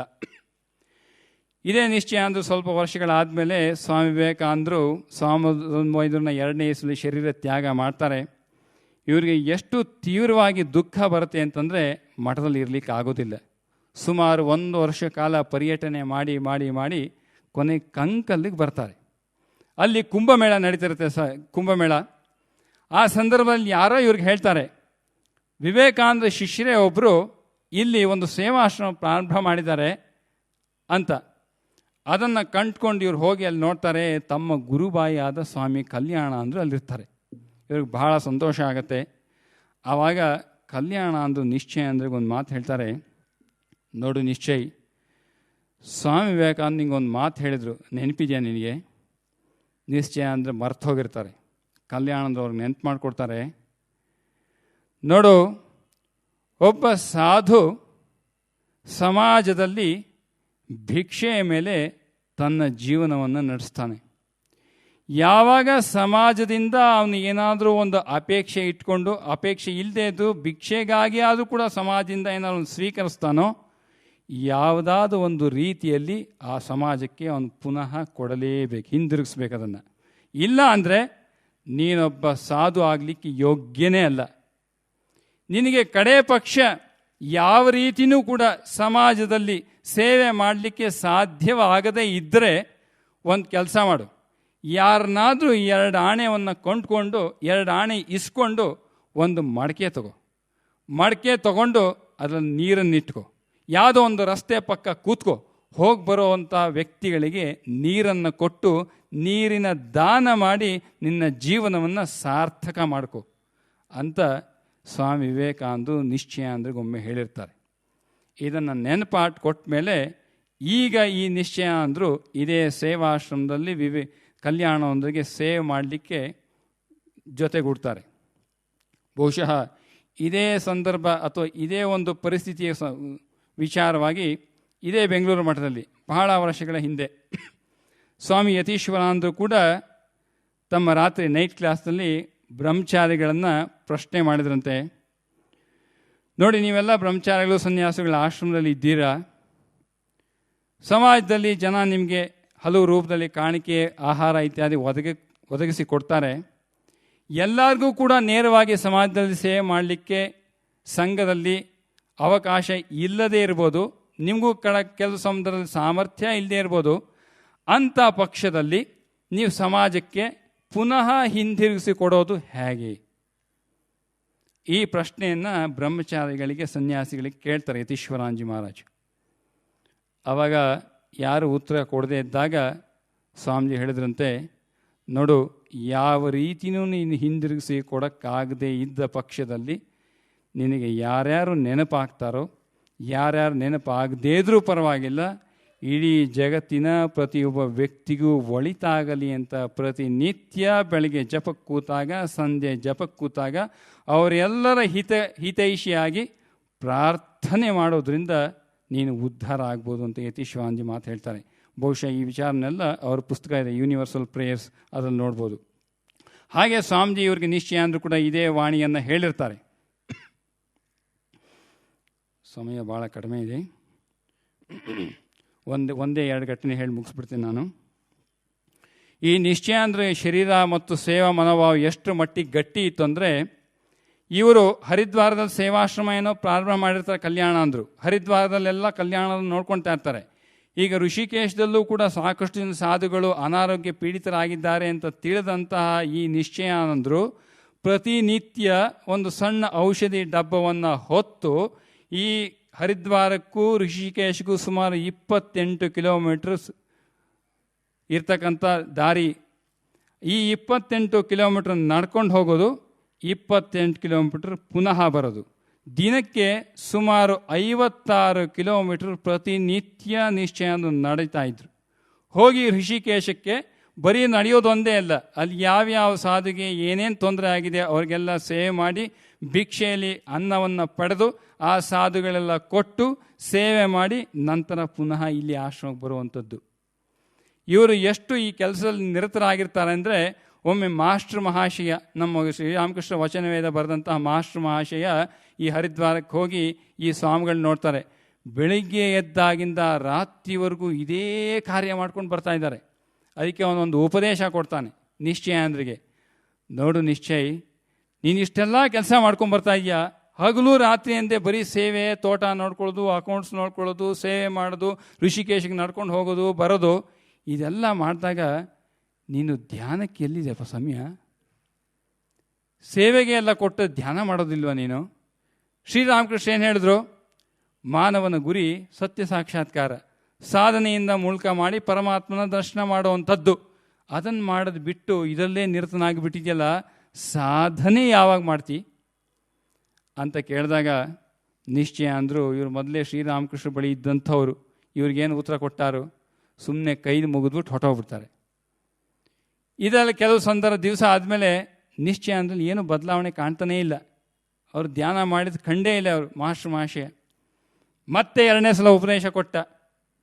ಆಮೇಲೂ ನೋಡ್ತಾನೆ, ನಿಶ್ಚಯ ಅಂದ್ರೆ ಏನು ಬದಲಾವಣೆ ಕಾಣ್ತಾ ಇಲ್ಲ. ಮತ್ತೊಂದು ಸಲ 3ನೇ ಸಲ ಕೊಟ್ಟು ಮತ್ತೊಂದು ಸಲ ಉಪದೇಶವನ್ನು ಕೊಡ್ತಾನೆ. ಆವಾಗ ಅವರು ಕೈ ಮುಗಿದು ಇಡೀ ಕಣ್ಣಲ್ಲಿ ನೀರ ಧಾರಾಕಾರವಾಗಿ ಸುರಿತಾ ಇದೆ. ನಿಶ್ಚಯ ಅಂದರು ಈ ಮಹಾಶಯ ಹಿಂಗೆ ಹೇಳ್ತಾರೆ, ನೋಡು, ನನಗೆ ಈ ಸಾಕ್ಷಾತ್ಕಾರ, ದೇವರು, ಶ್ರೀರಾಮಕೃಷ್ಣರು ಇದರ ವಿಚಾರ ನನಗೇನು ಹೆಚ್ಚಿಗೆ ಗೊತ್ತಿಲ್ಲ. ನನಗೆ ಗೊತ್ತಿರೋದು ಒಂದೇ, ಗುರುವಾಕ್ಯ. ನನಗವನು ಹೇಳ್ದ ಸೇವೆ ಮಾಡಿ ಜೀವನ ಸಾರ್ಥಕ ಮಾಡ್ಕೊಂತ ನಾನು ಮಾಡ್ತಾ ಇದ್ದೇನೆ. ಈ ಶ್ರದ್ಧೆಯನ್ನು ಕೊಂಡು ಮಹಾಶಯ ಹೇಳ್ತಾನೆ, ನಿನ್ನ ಗುರುವಿನಲ್ಲಿರ್ತಕ್ಕಂಥ ಈ ವಿಶ್ವಾಸ ಮತ್ತು ಶ್ರದ್ಧೆನೇ ನಿನಗೆ ಆ ಮಟ್ಟ ಕರ್ಕೊಂಡು ಹೋಗುತ್ತೆ, ಇನ್ಯಾವ ಅವಶ್ಯಕತೆಯೂ ಇಲ್ಲ ಅಂತ. ಹೀಗೆ ಹೇಳಿದರೂ ಕೂಡ ನಿಶ್ಚಯ ಅಂದರೆ ಏನು ಸುಮ್ಮನೆ ಕೂರೋರು ಅಂತಲ್ಲ. ಅವರು ರಾತ್ರಿ ಹೊತ್ತು ನಿದ್ದೆ ಮಾಡ್ತಾಯಿದ್ದು ಬಹಳ ಕಡಿಮೆ. ಹಗಲೆಲ್ಲ ಸೇವಾ ಕಾರ್ಯ ಮಾಡಿ ರಾತ್ರಿ ಹೊತ್ತು ಧ್ಯಾನಕ್ಕೆ ಕೂರ್ತಾಯಿದ್ರು. ಇದು ಕೂರಬೇಕು ಅಂದರೆ ನಾವು ನಮ್ಮ ಜೀವನದಲ್ಲಿ ಇದು ಪ್ರಯತ್ನ ಮಾಡಿದಾಗ ಮಾತ್ರ ಇದು ಸಾಧ್ಯವೋ ಅಸಾಧ್ಯವೋ ಅಂತ ಅರ್ಥ ಆಗುತ್ತೆ. ಅಲ್ಲಿವರೆಗೂ ಇದೆಲ್ಲ ಬರೀ ಕಥೆಯಾಗೇ ಉಳಿಯುತ್ತೆ. ಇಷ್ಟನ್ನು ಹೇಳಿ ನಾನು ಇಂದಿನ ನಮ್ಮ ಉಪನ್ಯಾಸ ಮುಗಿಸ್ಬೇಕು ಸಂದರ್ಭ ಬಂದೆ. 6:42 ಆಯಿತು. ಇದು ಹೇಳೋಕ್ಕೆ ನಾನು ಇದು ಶುರು ಮಾಡಿದ್ದು ವಿವೇಕಾನಂದರ ಅನುಷ್ಠಾನ ವೇದಾಂತದ ವಾಕ್ಯಗಳಿಂದ. ಅದೇ ಅನುಷ್ಠಾನ ವೇದಾಂತದ ಕೊನೆ ವಾಕ್ಯದಲ್ಲಿ ನನ್ನ ಉಪನ್ಯಾಸವನ್ನು ಇಲ್ಲಿ ಮುಗಿಸ್ತೇನೆ. ಸ್ವಾಮೀಜಿ ಎಲ್ಲ ಹೇಳಿದ ಕೊನೆಯ ಸಾಲಿನಲ್ಲಿ ಹೇಳ್ತಾರೆ, ಅದೇ ಉಪನ್ಯಾಸದಲ್ಲಿ ಅನುಷ್ಠಾನ ಉಪನ್ಯಾಸದಲ್ಲಿ 2ನೇದರಲ್ಲಿ, in word the ideal of Vedanta is to know man as he really is, and this is its message, that if you cannot worship your brother man, the manifested God, how can you worship a God who is unmanifested? Who says God is unknown? ಎಂಥ ಅದ್ಭುತ ವಾಕ್ಯಗಳು, ವಿಚಾರ ಮಾಡಬೇಕಿದಲ್ಲ. Who says God is unknown? Who says he is to be searched after? ಯಾರು ಹೇಳ್ತಾರೆ ಪರಮಾತ್ಮ ಹುಡುಕಬೇಕು ಅಂತ? ಹುಡುಕಬೇಕಾಗಿಲ್ಲ ಅಂತ ಸ್ವಾಮೀಜಿ ಹೇಳ್ತಾ ಇದ್ದಾರೆ. We have found God eternally, we have been living in him eternally, everywhere he is eternally known, eternally worship. ಯಾಕೆ? It is oneness, ತತ್ವಮಸಿ ವಾಕ್ಯದ ಆಧಾರದ ಮೇಲೆ ಈ ವಾಕ್ಯಗಳನ್ನೆಲ್ಲ ಸ್ವಾಮೀಜಿ ಹೇಳ್ತಾ ಇದ್ದಾರೆ. ಅದಕ್ಕೆ ಅವರು ಆ ಚಾಂದೋಗ್ಯ ಉಪನಿಷತ್ತನ್ನು ವಾಕ್ಯವನ್ನು ಸ್ವಾಮೀಜಿ ತಗೊಂಡಿದ್ದು. ಅದೆಲ್ಲ ನಮ್ಗೆ ಉಪನಿಷತ್ತನ್ನು, ಈ ಜೀವನವನ್ನು, ವಿವೇಕಾನಂದ ಜೀವನವನ್ನು, ದಿವ್ಯತೆ ಜೀವನವನ್ನು ಸರಿಯಾಗಿ ಅಧ್ಯಯನ ಮಾಡ್ತಾ ಇದ್ದಾಗ ಅಲ್ಲಲ್ಲಿ ನಮಗಿದೆಲ್ಲ ವಿಚಾರ ಅರ್ಥ ಆಗ್ತಾ ಇರುತ್ತೆ. ಅದಕ್ಕೆ ಮೊದಲು ಉಪನಿಷತ್ತು ಓದಲಿಕ್ಕಿಂತ ಮುಂಚೆ ದಿವ್ಯತೆಯರ ಜೀವನ ಚೆನ್ನಾಗಿ ಅಧ್ಯಯನ ಮಾಡಬೇಕು. ವಿವೇಕಾನಂದರ ಮುಖ್ಯವಾಗಿ ಜ್ಞಾನಿಯ ಹೋಗಿ ಅವನು ಓದಬೇಕು. ಆಮೇಲೆ ಉಪನಿಷತ್ತನ್ನು ಮತ್ತೊಮ್ಮೆ ಓದಿದಾಗ ಅದ್ಭುತವಾದ ಬೆಳಕನ್ನು ಕಾಣಲಿಕ್ಕೆ ನೀವೇ ಕಾಣ್ಬೋದು, ಯಾರೂ ಹೇಳಬೇಕಾಗಿಲ್ಲ. ಉಪನ್ಯಾಸಕ್ಕಾಗಿ ಅಂತಲ್ಲ, ಆಂತರ್ಯದ ಬೆಳವಣಿಗೆಗಾಗಿ. ಓಂ ಪ್ರಿಯತಾಂ ಪುಂಡರೀಕಾಕ್ಷಃ ಸರ್ವಯಜ್ಞೇಶ್ವರೋ ಹರಿಃ ತಸ್ಮಿನ್ ಸ್ತುಷ್ಟೇ ಜಗತ್ತುಷ್ಟಂ ಪ್ರೀಣಿತೆ ಪ್ರೀಣಿತಂ ಜಗತ್. ಹರಿ ಓಂ ತತ್ಸತ್. ಶ್ರೀರಾಮಕೃಷ್ಣಾರ್ಪಣಮಸ್ತು.